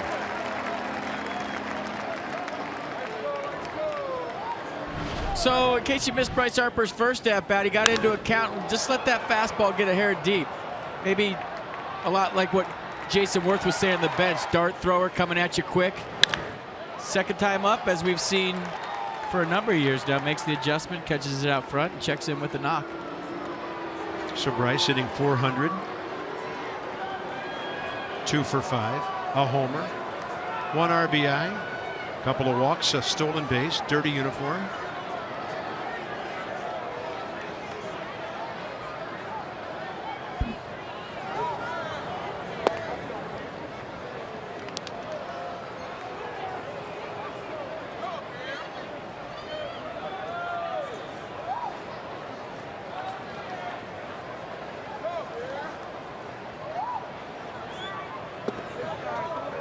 This is where if Bryce walks, the stolen base becomes valuable. One-run game, 6th inning, it's getting late. And the more he makes opponents pay for walks by stealing bases, the more pitches he's going to get to see.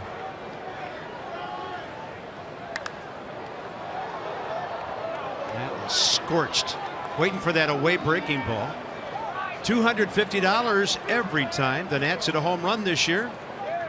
So Harper has one. The Nats also have one from Daniel Murphy. And it's all from our good friends, our Washington, D.C. Lexus dealers. Lexus, the pursuit of perfection. This ball is ripped to right center. Inciarte. He's catching everything out there. Well, he's robbed the Nats of at least 1 run already, and maybe 2 or 3 when you add them all together.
Steven Strasburg trying to keep his team in this one. Now it's time for Toyota Case for Kids. The Washington area Toyota dealers want to help children and their families by making a donation of $37 to the Children's Inn at NIH for every strikeout by a Nats pitcher this season.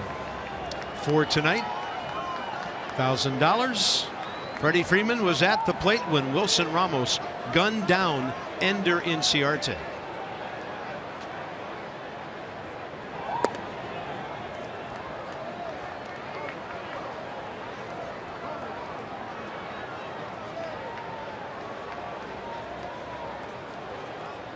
Oh, I was thinking the $250 for the homers. We don't have $1,000 worth of strikeouts. Zimmerman. Ryan going back and reaching as far as his frame would allow. Great play. Well, that's a double all the way if it gets over Ryan's head. So a good pitch by Steven Strasburg. Might have been a cutter. Got in on Freddie Freeman. And Ryan Zimmerman said, Ender Inciarte, if you're going to steal my knocks, I'm stealing all yours. Even though it was Freddie Freeman. I ain't hitting, you ain't hitting. Great defense in this game tonight. Here's the guy Strasburg hasn't been able to get out. In fact, Adonis Garcia, in his last 5 at-bats in this series, has homered, walked with the bases loaded, and hit 2 singles. So 4 out of those 5 productive at-bats.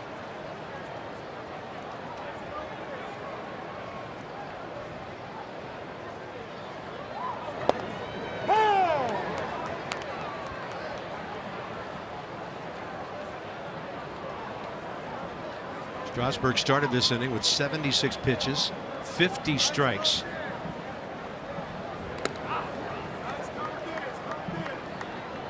Braves box, a lot of action, couple of hits, nothing doing in the second. And then that crazy 4th inning, base hit, walk, RBI single, but Michael A. Taylor threw out Garcia and Pierzynski at second base, trying to stretch base hits, holding them to 1 run. Slider. And that thing ended up way outside. That took a left late. Can Mercedes find it? Little left turn, no blinker right here, folks. That was filthy.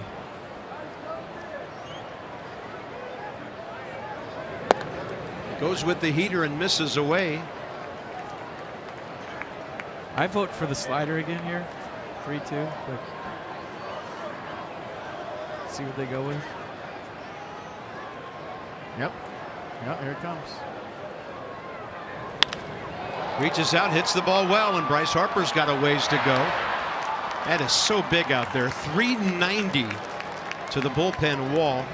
As we've mentioned before, this ballpark dimensions a lot like RFK when the Nats played there. You're talking 380 to 390 in the gaps. And it's completely changed from opening day to tonight. Opening day, mid-70s, ball flying out of this place. Tonight it's low 60s, very cool. There's a breeze, and that ball's over Bryce Harper's head on opening day. Bryce Harper's ball might be in the seats opening day. Ryan Zimmerman's definitely in the gap if it was warmer. But the ball going nowhere here tonight. Yeah. So a 1-0 game would be about 5-4 right now, maybe 4-3, something like that. How about that? A get ahead breaking ball right under the hands of a left-handed batter.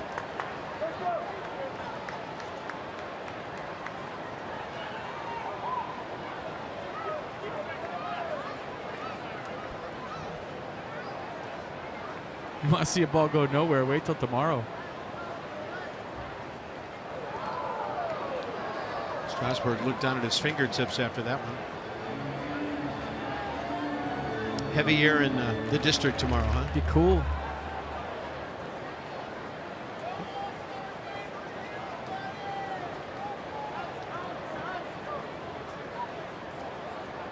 I'm seeing 52. Let's see. 63 at game time tomorrow. Kind of interesting. Supposed to stop raining around 2 and then maybe more later. The proverbial window. Yeah. 1-2. That is some really good jammage.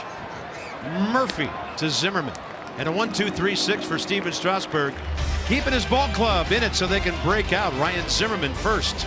Top 7.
Strasburg and Norris matching up. Great defense on the part of both ball clubs. Couple of timely hits might decide who goes home 2-0 or 1-1 tonight. Yeah, a lot of ball game left. I gotta say, I didn't see this coming with Bud Norris. You look at his numbers, 0-2 in this ballpark with an ERA over 9, but this is his debut with the Braves, so obviously he's fired up. He's been pretty sneaky good so far. And Steven Strasburg, as advertised, we've seen a couple of new pitches from Steven. His tempo's been good, a little different look out of the stretch from Steven Strasburg tonight, so almost like a reinvented pitcher. I mean, he ended the season so well last year, added 2 new pitches, a different look, and he's hoping for some runs here from his ball club. Ryan Zimmerman robbed of what would have been a go-ahead extra base hit back in the 4th inning. So he's going to go out there this time and hit it a little shorter so that it finds some turf. And Ryan Zimmerman's had a couple of good at-bats tonight. Well, the Nats now need to just put some hits together. 4 out of 5 innings, they've had 1 hit.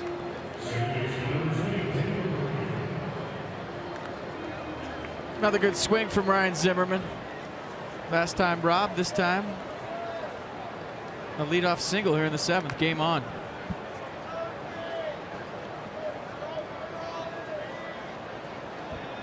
Daniel Murphy, couple of ground balls pulled. 1 to Freddie Freeman, 1 to Jace Peterson.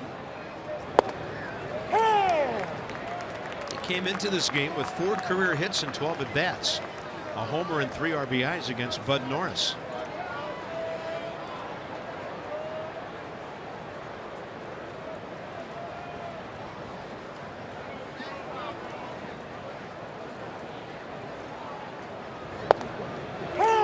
It's a good pitch.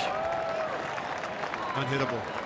And it's something you don't want to offer at until you have to with 2 strikes, but Bud Norris, fastball away to a fastball in under Daniel Murphy's hands, and we talked about how he stands on the plate. That's right where Bud Norris wanted it.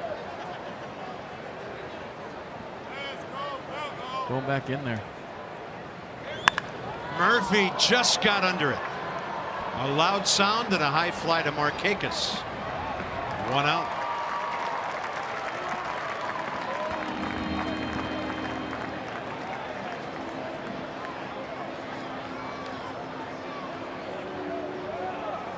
Worth is in a couple of ground balls to short. Extremely hard. Last time a 1-hopper. Searching for his first base hit of the year. It's getting late. It is.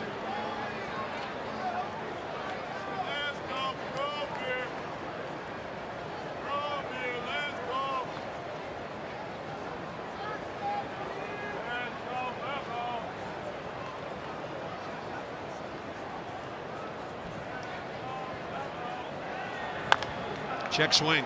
Right side. Freeman. 1 plate to the bag. 2 outs. Productive out, though. Not what Jason Worth was thinking about in the on-deck circle, but it got the tying run in scoring position for Wilson Ramos, who's seen it pretty big. Line drive single to left last time up. Yeah, right now the Braves trying to figure out where exactly to play Wilson Ramos. Left the right side open Monday, base hit. They're in that rank pulled position right here. And last time Wilson hit one over him into left field. Eric O'Flaherty, the lefty, and Dan Winkler, who will be a starter at some point this year, was dominant in a 3 strikeout 7th inning on Monday.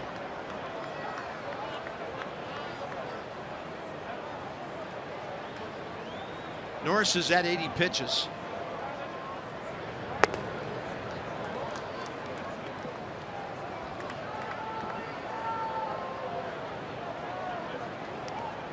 Danny Espinosa's double in the 3rd. Might allow Wilson Ramos to get a good pitch right here.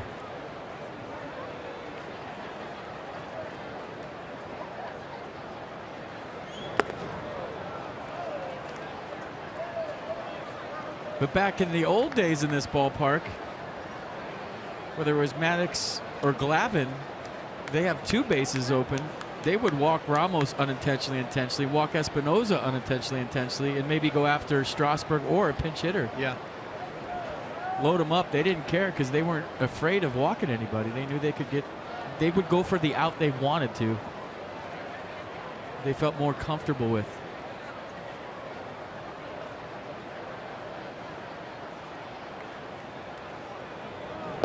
You made the point about Maddox seemingly reading hitters' minds.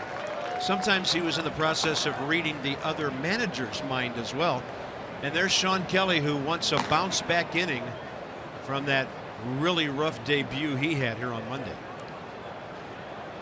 Got to get right back out there again, and he's throwing in case it gets to the pitcher slot. Dusty Baker will maybe throw Clint Robinson in there. We'll see. Ramos got a hanger, and it won't get through. A chance to beat it out. The throw's offline. Coming home. Scoring is Zimmerman. The throw got away, and the Nationals are tied on brilliant base running by Ryan Zimmerman. Kept coming on an infield grounder.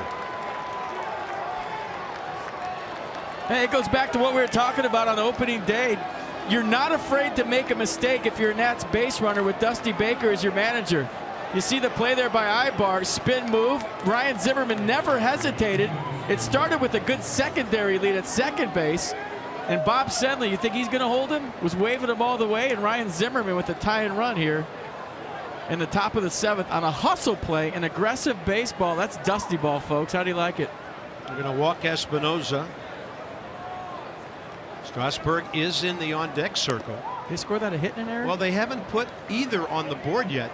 I thought that was a base hit by Ramos because the throw was a hard one, and he was at the bag about the time the throw got there. Zimmerman then coming home. They have to assess an error at the end of the play for Ramos making it to second base. I got single in an error. I already put it down. I do too, but now they put a hit up there. And the error on Freddie Freeman on the throw allowed Ramos to go to second base. I just love that play, especially when it's a long developing play behind you. There's time here if you get a good secondary lead. Watch Ryan Zimmerman's secondary lead. He's seeing it up the middle. He peeks over his shoulder, so really he's his own third base coach right there. He knew that Ibar was going away from the play, and it was going to be close at first base. So he didn't even look at Bob Henley. That's all on Ryan Zimmerman. And I know I'm repeating myself, but I think he's one of the sneaky best base runners in the National League. He's always aware. He read a ball in the dirt in a big moment in the game on opening day, and right there just never stopped coming around third and tied this ball game up with pure hustle and intelligence. Hey, just another day for Matt Dendecker. You get a call, you're being called up, get to Atlanta, and then they put you in as a pinch hitter in a tie game at the top of the 7th. He's ready. Call him up. Just another day of ball for him. And with more on Dendecker, here's Dan. Bob, Dendecker got the call late. He just got here a little bit ago, popped into the dugout. Dusty Baker said earlier, we don't know when Matt's going to show up today. We hope it'll be in the 8th and 9th inning and he can win the game for us. It's the 7th inning now, but he has a chance to put the Nats on top. Well, last year, Tyler Moore got called up before Syracuse played a game in similar fashion, and now Matt Dendecker gets it right here.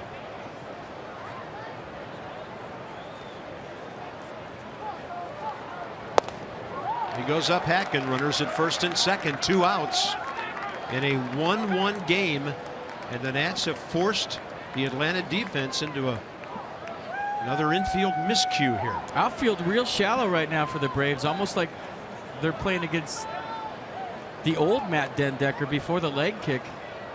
But he's got pop. He can hit a gap here. I mean, they're playing him like a pitcher almost.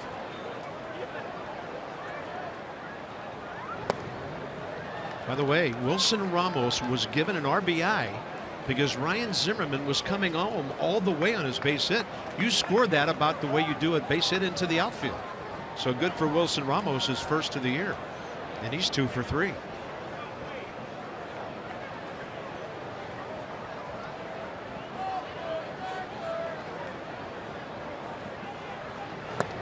Good take by Matt, 2-1, who will be on the field for the 2nd straight year at Nationals Park on opening day. Made the roster last season. And he was sent to AAA from spring training surely because of numbers. They wanted some more right-handers on the bench. Dusty Baker said it was such a hard decision for him, and look, he never really played a game in AAA. Just missed opening day here. Dendecker rips one to right center. This ball is hit a ton off the base of the wall. 1 runs home. Here comes Espinoza. Welcome to Atlanta, Matt Dendecker. Off the plane, in with 2 RBIs.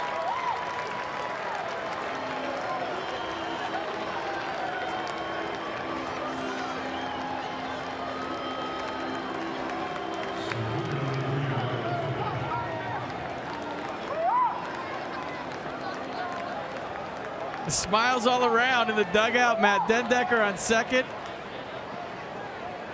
And I've been shocked at some of the positioning from the Braves here in the first 2 games of the year. They were playing Dendecker like a pitcher. He burns him in the gap for 2 RBIs. Guy's got pop, and they were playing him like he's a Judy. Nobody near that baseball. Here's Taylor.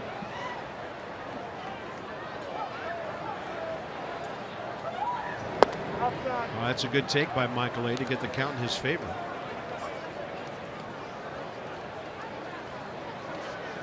Three runs in the 7th on RBIs by the number 7 and the number 9 hitters. That's in the stands on opening day too, by the way.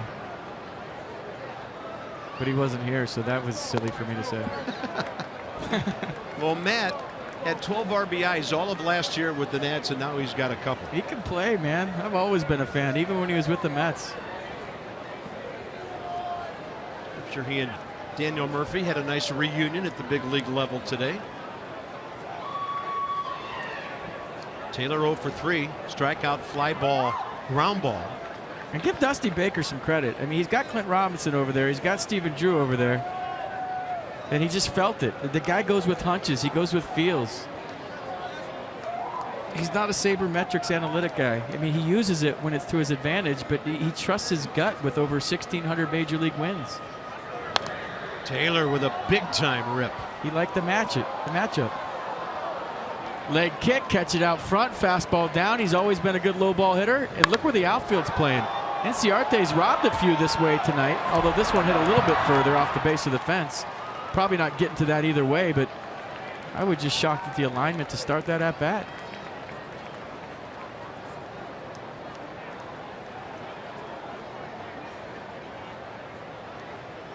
Taylor, good take, 3-1. You saw the Braves had their bullpen ready. They intentionally walked Espinosa to get down to that number 9 hole. You know, and Dusty could have gone with Stephen Drew, who has 9 career hits against Bud Norris with 4 RBIs, but he played that hunch and Dendecker paid it off. 3-2.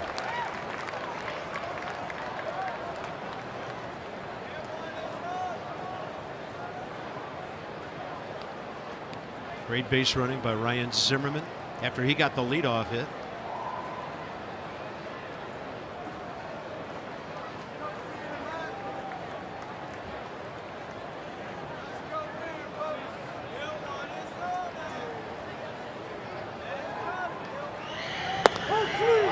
At the knees, and you can hear Michael say, ooh, didn't like the call. He walks away.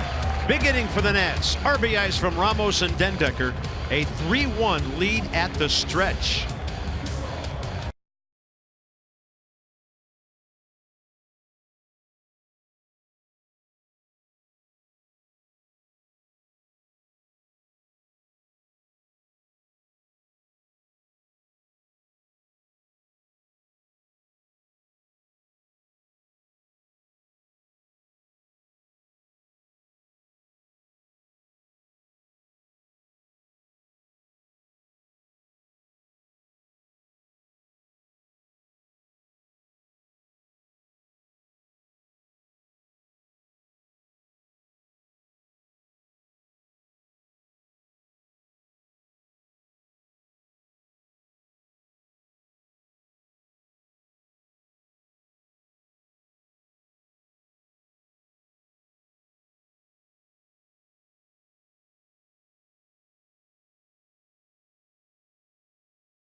Copyrighted telecast is presented by authority of the Washington Nationals and may not be reproduced or retransmitted in any form.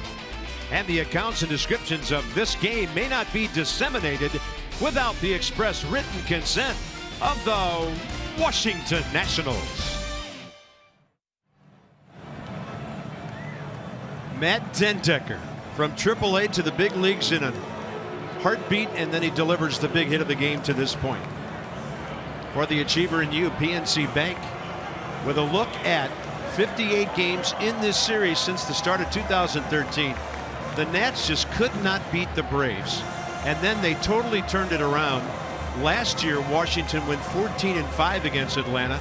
Look at the difference in the batting average, the runs per game, and then the ERA came down over a run per game.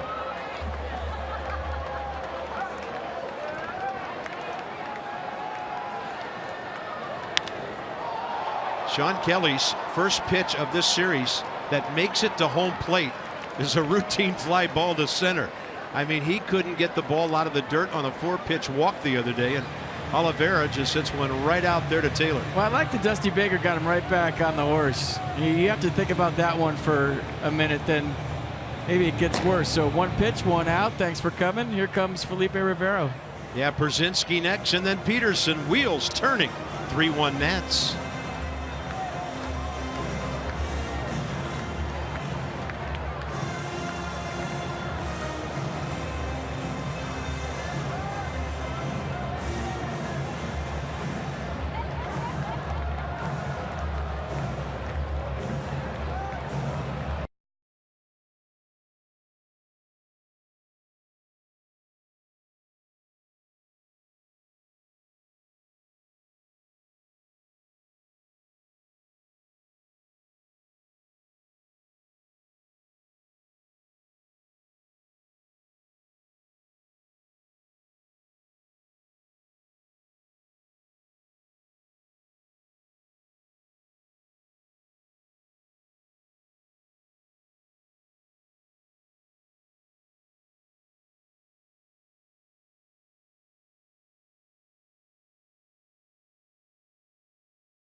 The game, it's Miller time, brought to you by Miller Lite. A lot of defense here tonight, folks. Close ball game, tightly contested here at Turner Field. Michael A. Taylor throwing everybody out from center field. Steven Strasburg appreciating the effort. How about the cannon by Wilson Ramos?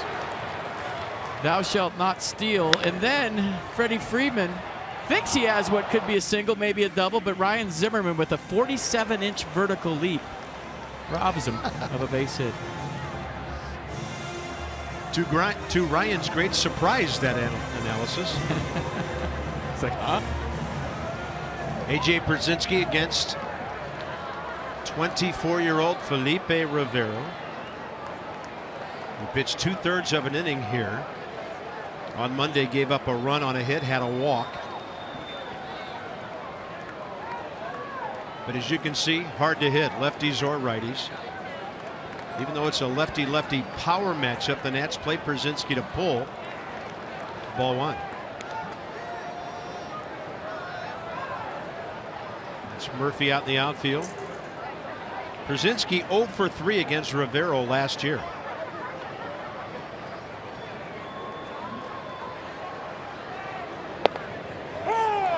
It's an easy 94 right there.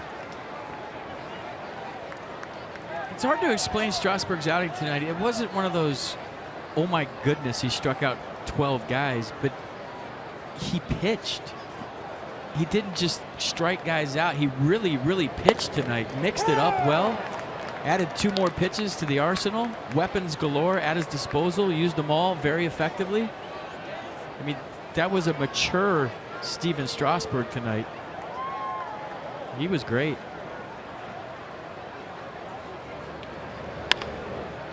Only one guy over there. Anthony Rendon aggressively after that ground ball. 2 down. Yogurt in the outfield returns in 2016, or yoga. Follow the Nationals Marlins game Sunday, May 15th. It's not a stretch to say this will be the biggest and best yoga in the outfield ever. Visit nationals.com/yogurt. Still think yogurt in the outfield would be way better. Why not both? That'd be weird, but I'm in. They're going to go with Gordon Beckham here to hit against Felipe Rivero. Jace Peterson, of course, a lefty. Beckham had 2 at-bats here the other day, struck out in both of them, and then threw that ball away that cost Atlanta the game. He had a rough day. A rough debut. As a new Brave.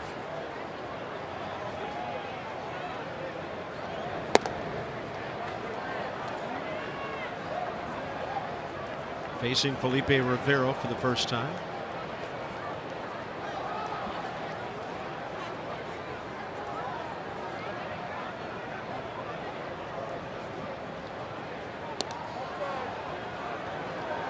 That's his off-speed pitch, 85, stayed away.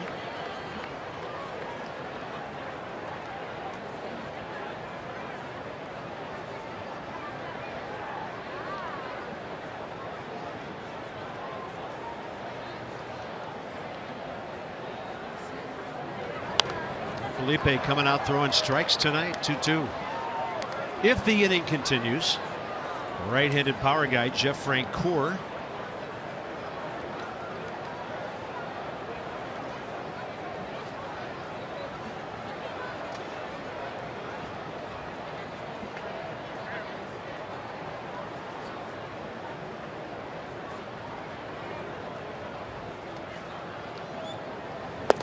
Bang, right down the middle at the knees.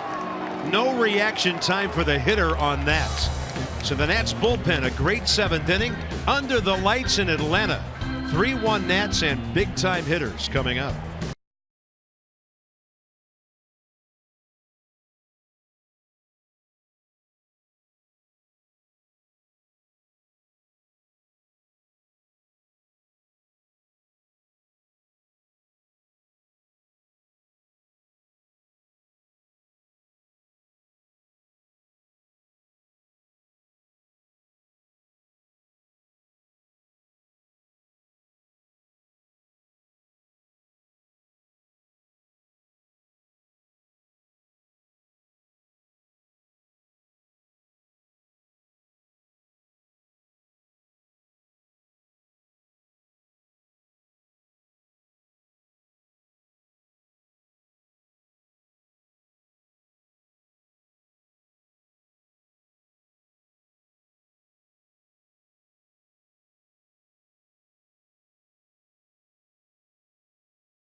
Nationals baseball on Masson, brought to you by University of Maryland, University College, and by Night Point Systems. They offer the technology you need when you need it.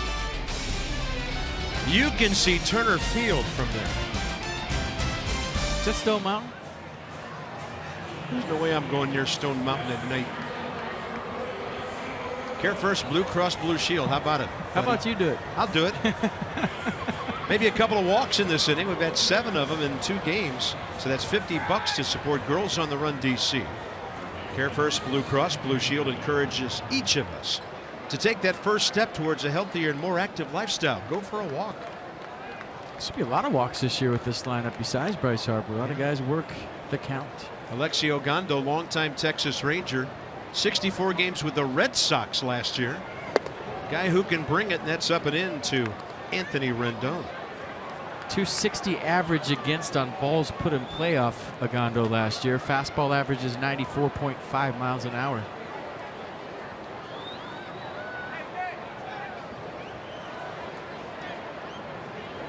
Look at 2-0.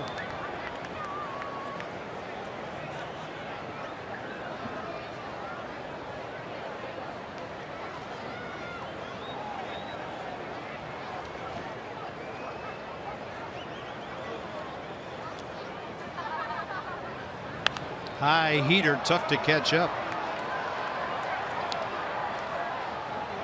This week only, T-Mobile customers can get a free season-long subscription to MLB.tv Premium. Go to T-Mobile.com/MLB to sign up now and catch every moment on America's fastest-growing LTE network. Sounds like a good deal to me. If it's free and facing the field, it's good enough for me. That's ball 3 up and in. You leave somebody free tickets and they say, are they good seats? You say, yeah, they're free and they're facing the field. That's all you need. The nerve.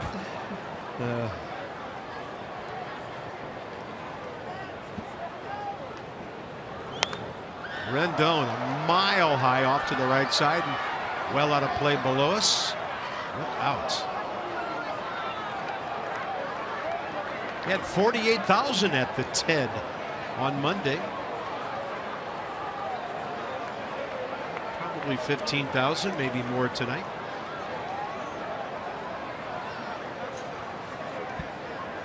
The Braves are going to host the Cardinals here this weekend.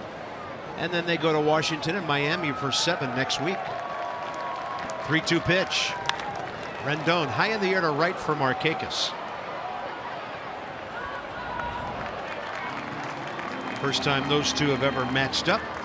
And when you have insight, you know how to handle your finances with confidence. Brought to you by PNC Bank. For the achiever in you, our guys are the ones in red. Hagerstown Suns, Delmarva Shorebirds at the single A level. The Wilmington Blue Rocks against our Potomac Nationals. Harrisburg and Altoona, double A. And they've already canceled Syracuse. First 4 games they've canceled for Syracuse. Upstate New York in early April. Bryce Harper is 0 for 1 career against Alexi Ogando. Now the Braves fans are really mad at Bryce now that the Nats have the lead. Lehigh Valley Iron Pigs. Oh, by the way, Altoona, they're the curve. Singular. Can't beat an Iron Pig, though. I know, that's the Phillies AAA.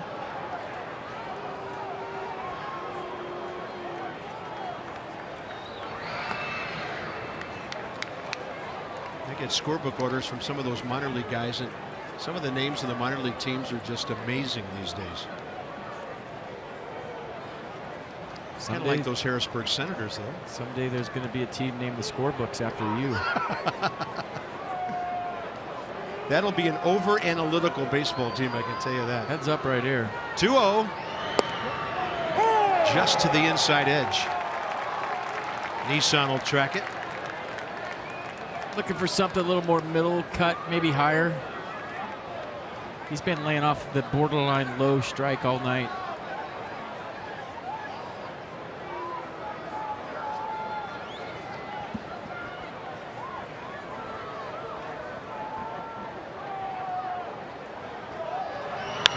High in the air, hooking down into the right field corner area. It's coming down, and Markakis is there. Even his flyouts are exciting. Just missed that. I mean, he hit it straight up and it went 300 feet. He was looking for something up in the zone. You saw him take the fastball down, and he finally got it right there. Tried to roll the wrist and get on top of it. And that's just millimeters on the bat from being in the seats or being a high fly out. Yeah. Ryan Zimmerman. And heroic 7th inning for him. Leadoff single with 2 outs. Comes home from second on a Ramos infield hit. Gets the Nats even before the Matt Dendecker heroics after the Danny Espinosa intentional walk.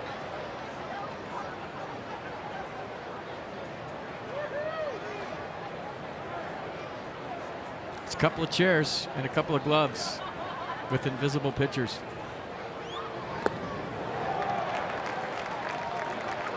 Being told that Syracuse is going to play a doubleheader at Lehigh, so they're going on the road. Yeah. Because they can't play at home. Yeah, the Carrier Dome not big enough for baseball. It is, though. Have you ever been in that thing? Oh, I've been there It's for huge. football and basketball. You could play a ball game in there. I feel But like. it carries well.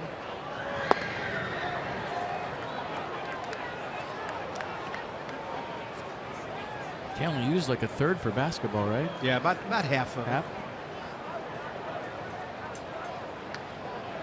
Only school that sent the men and the women to the Final Fours this year. 2-1 to Ryan Zimmerman. Waited for that one. Hits it in a good spot. And that's a base hit, his second of the night. I don't know. Is that ball right at a shortstop in a normal position? And that's what I always go to with these shifts. Is it more satisfying for a pitcher to turn around when the shift works, or more demoralizing when he thinks he's got an out and turns around and there's nobody standing there? Yeah. I think from a sports psychology standpoint, it's more demoralizing if I make a good pitch, get a ground ball where a guy's been standing for 130 years and he's not there. But there's all kinds of analytics that show that it saves runs. So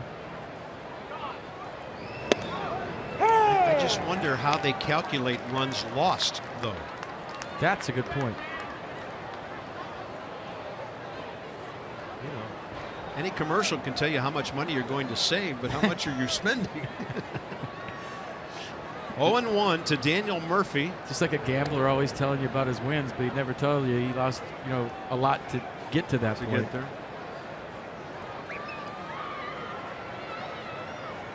Well, you can learn a lot about life on a baseball field.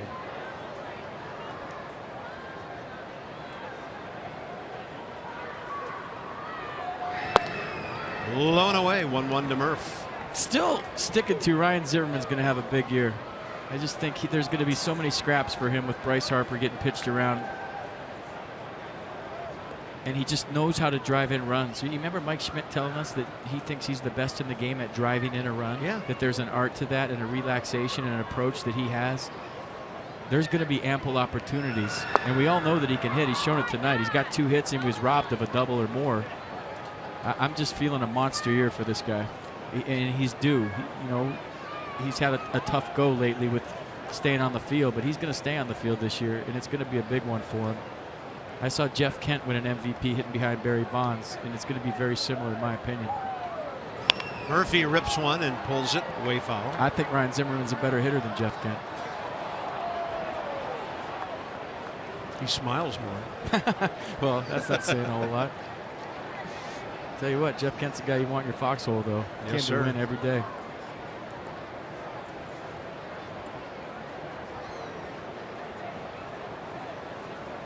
A little bit of talent among first basemen over there together. 2-2 to Murphy. He goes opposite field. This one is twisting its way into the corner and into the seats. 18,351 at Turner Field tonight. Pete Nats are back in action for the 2016 season. Opening day is April 14th, and games run through the 20th, and the season's over. For all your tickets, promotional information, call 703-590-2311 or go to PotomacNationals.com. My bucket list is to make it to a belly buster night down there.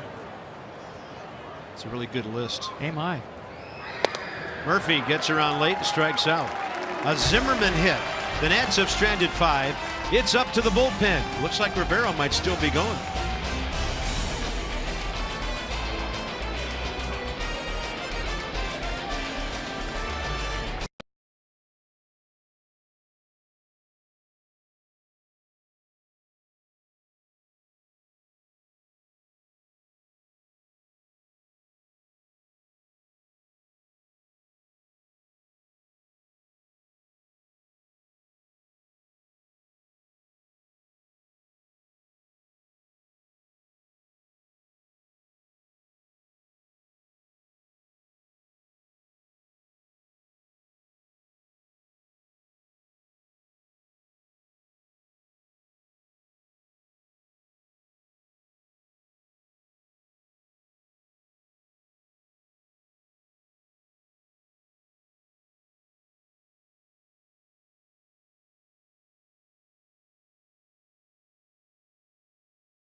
Strasburg's superb tonight. Ryan Zimmerman could have had 3. He'll settle for 2.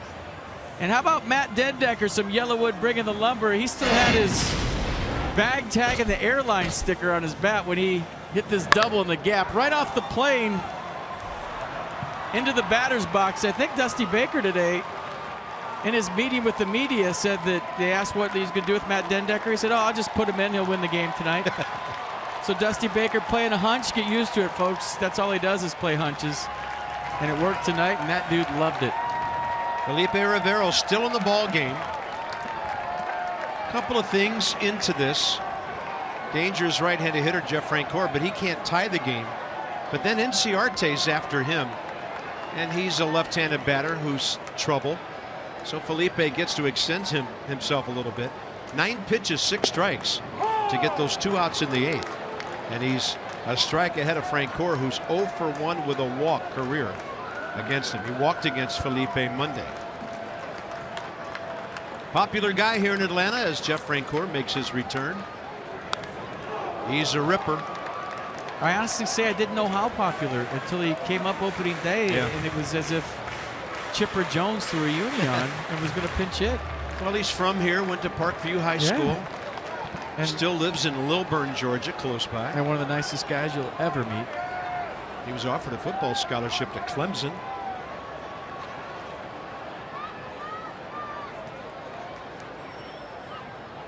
Swing and a miss. Rivero blows him away. Second straight K for Felipe. So he has 3 outs in a row, and now it's Inciarte. It's macho baseball right here. Here's my 95. Inner half. See if you can hit it. You can't. 3 pitch. See you. Thanks for coming. Blake Trinan had a wonderful 9th inning here on Monday. He walked the first guy, but then got a 6-3 double play ball and then struck out Gordon Beckham. So it's him warming up right now.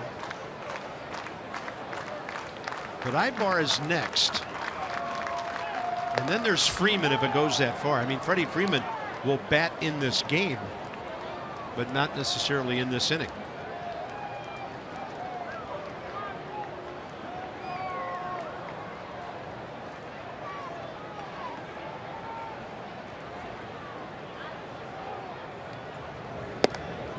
He's got the hook for the lefties, doesn't he?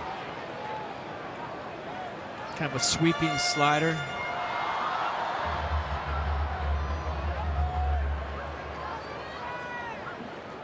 You're going to be a closer someday soon.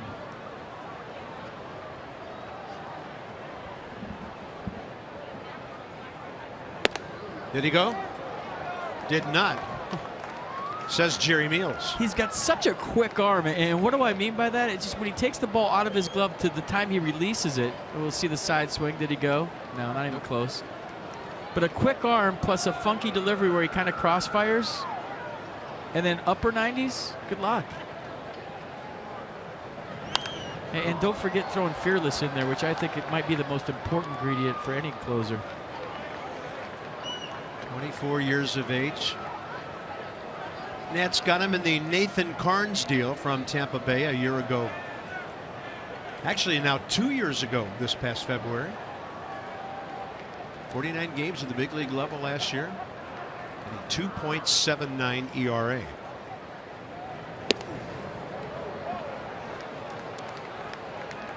Two.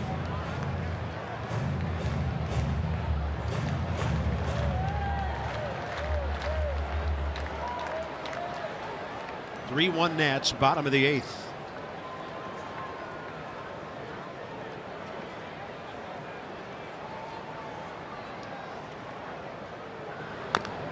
Talking to some of the guys after opening day, and the Nats were tied or behind, and they were saying how Dusty Baker was going up and down the dugout saying, come on boys, here we go, let's do this, it's about that time, here we go, we got this, we got him right where we want him. Just up and down the dugout. And the guys I talked to said they hadn't heard that in a while.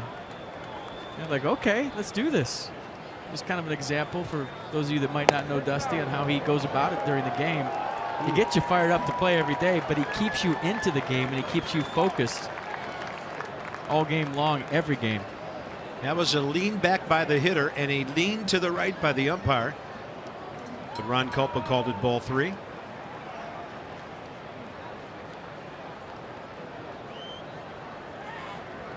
And Rivero breaks his bat on a ground ball to Murphy. 2 outs. That's a big out. Keep that guy off the bases. MLB.TV Premium, the #1 live streaming sports service, delivers everything you have come to expect and more. Watch every out-of-market game live in HD on over 400 supported devices and more. Includes free subscription at Bat Premium, the #1 app for live baseball. Visit MLB.TV for details and more. And more. Eric Ibar 1 for 3. Here's another situation where Rivero gets to face a right-handed batter who cannot tie the game. Because you just get the feeling Dusty wanted to have him still available if it happens to get down to Freddie Freeman, who's next. And Dusty will play the matchup game throughout the course of the season, but when I think of Felipe Rivero, I don't think of matchups. I think 99 plays against righties and lefties. Yeah. Doesn't matter. Well, Oliver Perez is the lefty-lefty matchup guy. Situational here and there. And don't forget Gio Gonzalez available in the bullpen too. He's skipping his start. I think they're going to go through a whole nother turn. Max Scherzer has the Sunday game against the Marlins, and then Gio will pitch Monday. Out into center.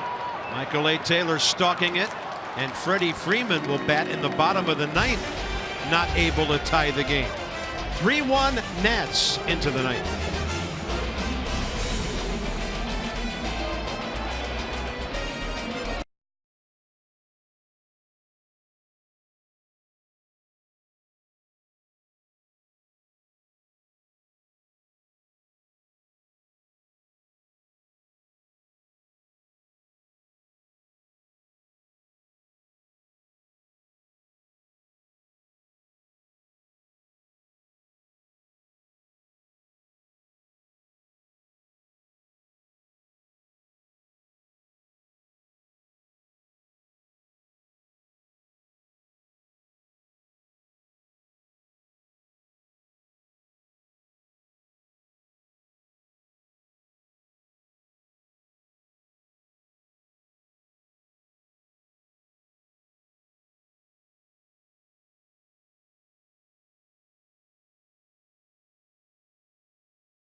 Park for games that count opening day tomorrow. Adam Conley goes for the Marlins. Tanner Roark will get a special start for him. 4-7 last year, 15 wins 2 years ago. He's back as a starter. Now what a thrill for Tanner. We'll get you going with a 1-hour edition of Nats Extra with Johnny and Ray on Masson tomorrow. FP and I from the booth at 4. First pitch right around 4:05. Felipe Rivero. 5 outs in a row. 23 pitches, 17 strikes, and check out the hug from his skipper. Telling him great job. I mean, it's not a knock against anybody else. That's just stuff we haven't seen around here, maybe ever. And you have to like what you're seeing so far from Dusty Baker and this club. Yeah, that can go a long, long way. Even at the big league level where it's not always rah-rah. It's a business. Everybody knows it, but it's still a game. I mean, just for instance, to give you an example, he's leaning up against the cage today, and every single hitter, he's like, keep your head in there. Get on top of the baseball. Use your hips. Like little things to every guy that's in the cage. You don't see many big league managers talking to hitters while they're taking BP, but Dusty with just a tip here, a tip there, just really staying on top of the guys. And it was all real good stuff. 23-year-old rookie John Gant takes over. They got him, and here's another one of the kids they got in a deal when Juan Uribe and Kelly Johnson went to the Mets. They got this young man and another right-handed pitcher, Rob Whalen from the New Yorkers. That's a funky delivery. And that is some kind of sinker. I don't think they were expecting Gant to make the ball club, but he did so good in spring training. And guys had such trouble with his delivery. But he made the club. Jason Worth, 2 line drives on the infield caught tonight. First out, 9th inning. Gant pitched at single A ball Binghamton, single A ball. Actually, Binghamton's double A for the Mets, St. Lucia's single A. And then when he came to the Braves, double A Mississippi over in the Jackson area where he had a 1.99 ERA. He's got a funky delivery, a Vulcan changeup with, if you don't know, it's a split fingered grip on the changeup right in the middle of his hand. Watch the windup. Whoa, yeah. It's like he's starting and then he stops, right? Yeah. I don't know that I've ever seen that before.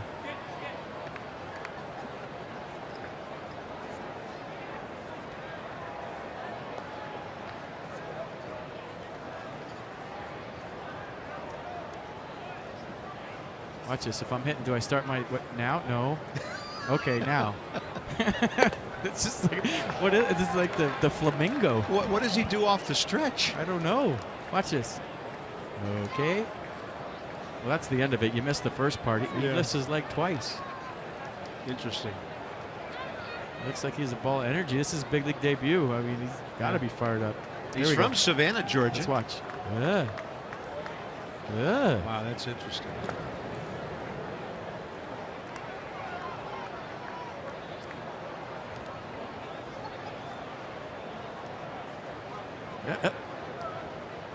I'm swinging at the first So one. I've never seen 2 leg kicks in the same delivery. I'm swinging at the first one. Interesting. 6'3", 200, John Gant. Almost goes down and gets that changeup or that splitter. And the count's 1-2. In the division, we told you earlier the Marlins lost at home to the Tigers. Phillies just lost at Cincinnati 3-2. Jonathan Papelbon got his 350th career save here Monday, and he's primed for the 9th.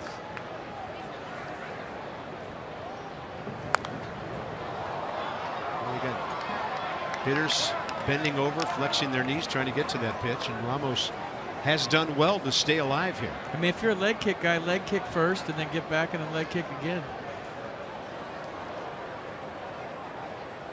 All right, I'm going to try to call this like you would on the radio. Do it.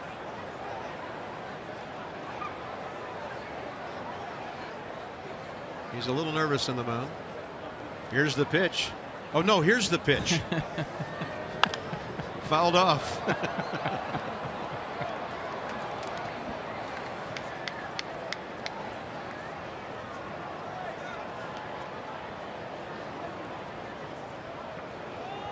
Now the guy's on the top rail in the Nats dugout checking it out too. Like, what in the world? Yeah.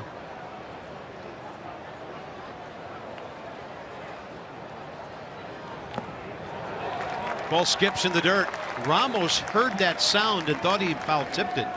But Ron Culpa says, no, you missed it. That was the skip in the dirt you heard. 2 outs. Who but W.B. Mason?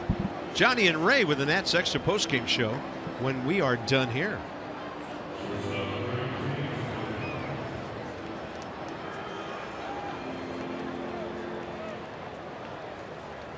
Danny Espinosa, a double, an intentional walk.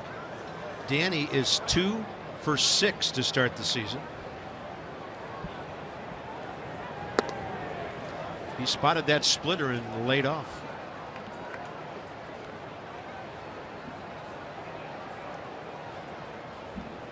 If he gets down to the number 9 spot, Clint Robinson next. Espinosa on a pitch I didn't think he could reach.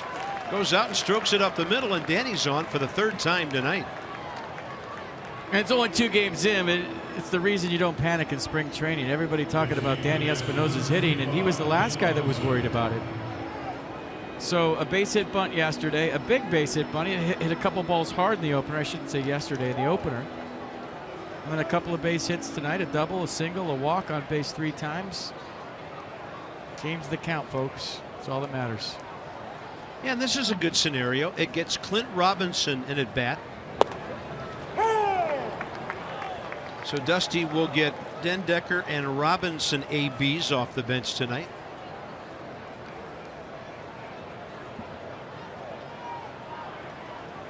Clint did not see action in the opener on Monday. He went from the flamingo to start the motorcycle up with the left leg in the stretch.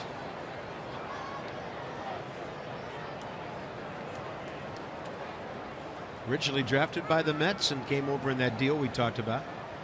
He was a 21st rounder 5 years ago. You know, Joe West would find something wrong with this.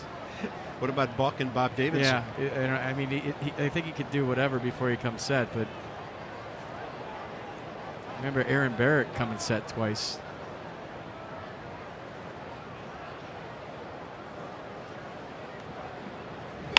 One. Robinson gets under it to right for Markakis. And here we go to the bottom of the ninth. The Nats are trying to come home for their opener, 2-0. Jonathan Papelbon and Freddie Freeman next.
That far from your hometown of Albany, Georgia.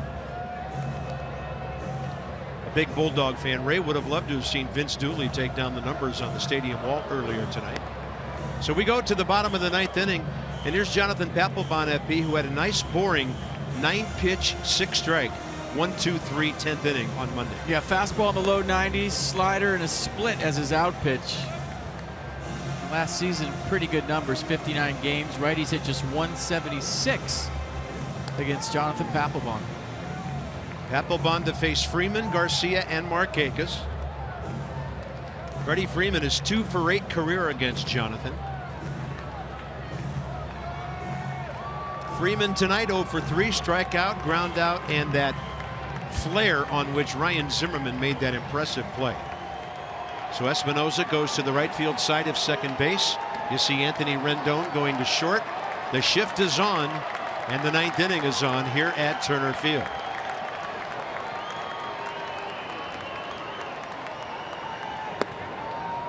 Nice tailing, sinking action. Strike one.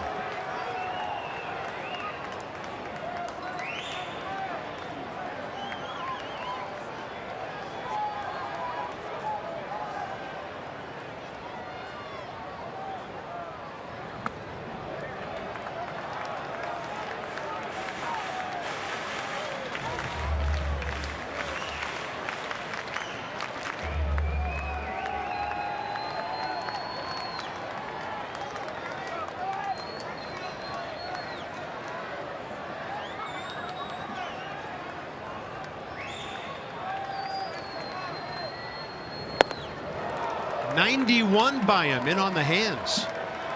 Tell you what, that ball that Dendecker hit in the gap, as you look at the Papelbon fastball, if it's 5 feet shorter and hits that hard dirt on the track, 2 runs don't score. The fact that it hit the base of the wall and stayed in play with 2 outs allowed everybody to score. A 1-run game right here. Freddie Freeman hitting against Papelbon. This would have been drama time. And a changeup at 82 up in the zone. 1 out. But it's not. I mean, he's not representing the tie-in run, so it allows Jonathan Papelbon to take a deep breath and go right after him. Might have been the split change right here. Let's watch it. Yeah. So even if you get that pitch up a bit, it's still got the downward action. Well, he doesn't ideally want to throw it here, but he had Freeman so geared up for the fastball that he was just way out in front. He'll tell you that he probably wanted that pitch a little bit lower, but it worked nice for him. Adonis Garcia faces Papelbon for the first time.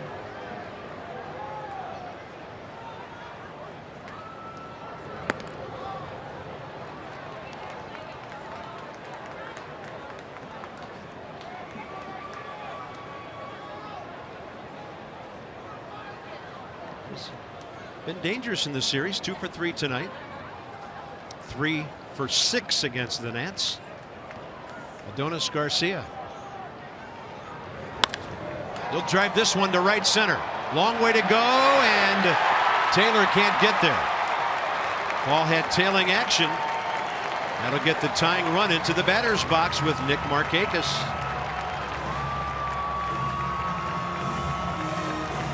Tell you what, Adonis Garcia can hit. I love his approach. You throw him in, he turns on it. If he's deciding he wants to go the other way, he's got a nice inside-out swing. And he's been barreled to the baseball for 2 straight days here. Gets some pretty darn good pitching. Yeah, and after coming from Cuba, he was in the minor leagues for 3.5 years. Got a call-up hit 277 here last year. And now here's the dangerous Nick Markakis. 6 for 22 with 3 RBIs against Papelbon.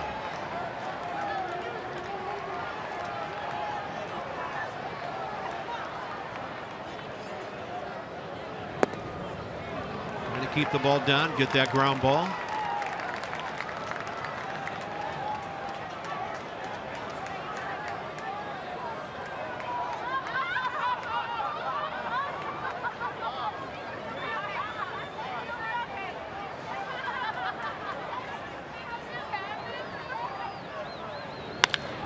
That ball's ripped into right. Now the tying runs are on base with 1 out. Well, if I was a Braves broadcaster right now, I'd say game on. Next up is Hector Oliveira, the left fielder. Another 30-year-old former Cuban baseball performer. He has faced Papelbon 0 for 1 against him with a pop-up last year.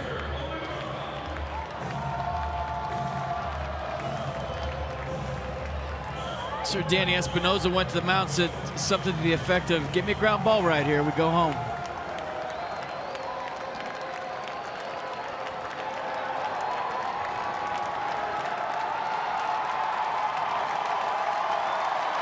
Oliveira tonight, a base hit, a walk, and a fly ball to center. Pulls one to short. Danny told him to do it. Papelbon did it, and Zimmerman makes a great pick. But Oliveira beats it out. 2 down.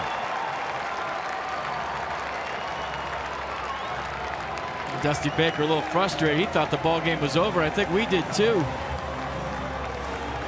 Papelbon got the ground ball he was looking for, and a little long on the exchange by Daniel Murphy. Had trouble getting the grip, and he threw a 1-hopper to Ryan Zimmerman. And the ball hitting the dirt slowed it down, and that allowed Hector Oliveira to beat it. You know what? And Ryan kept a run from scoring and the tying run from going to second base. He did. With that play. Great pick. So here's Przinsky, who's 1 for 5 career against Papelbon. 3-1 game, 2 outs, bottom of the 9th.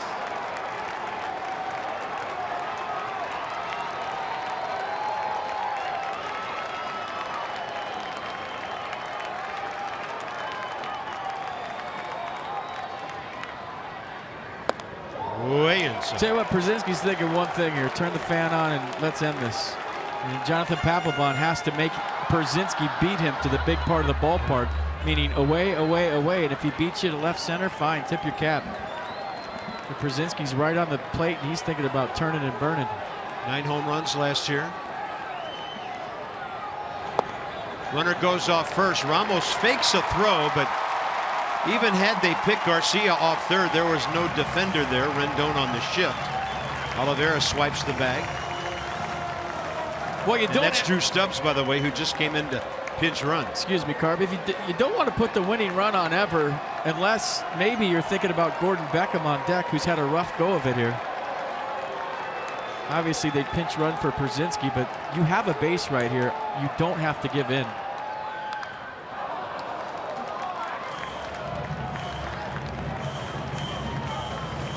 Yeah, they have one bench player left other than their catcher, Tyler Flowers, and that's Kelly Johnson.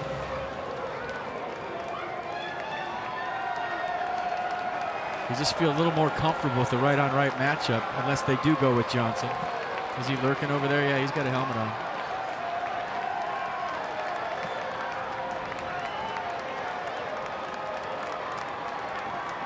Tying runs at second.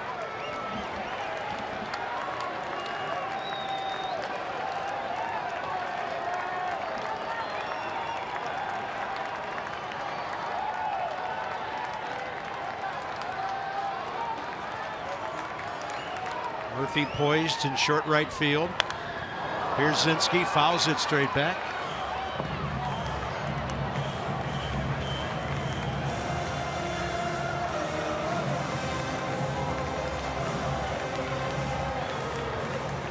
Jason Worth is better on coming in on the ball than going back, so you see him playing deep in left field. Everybody else where they think they can throw out the tie and run. Yeah, Stubbs, good base runner at second. Got a pretty big lead. Swing and a miss. Game over. Papelbon saves another. Nats fans, be nice to him when they introduce him on Thursday. He's done a good job saving both games of this series, and the Nats will come home undefeated. Yeah, played some pretty good baseball, some good offense tonight, some clutch hitting, but Steven Strasburg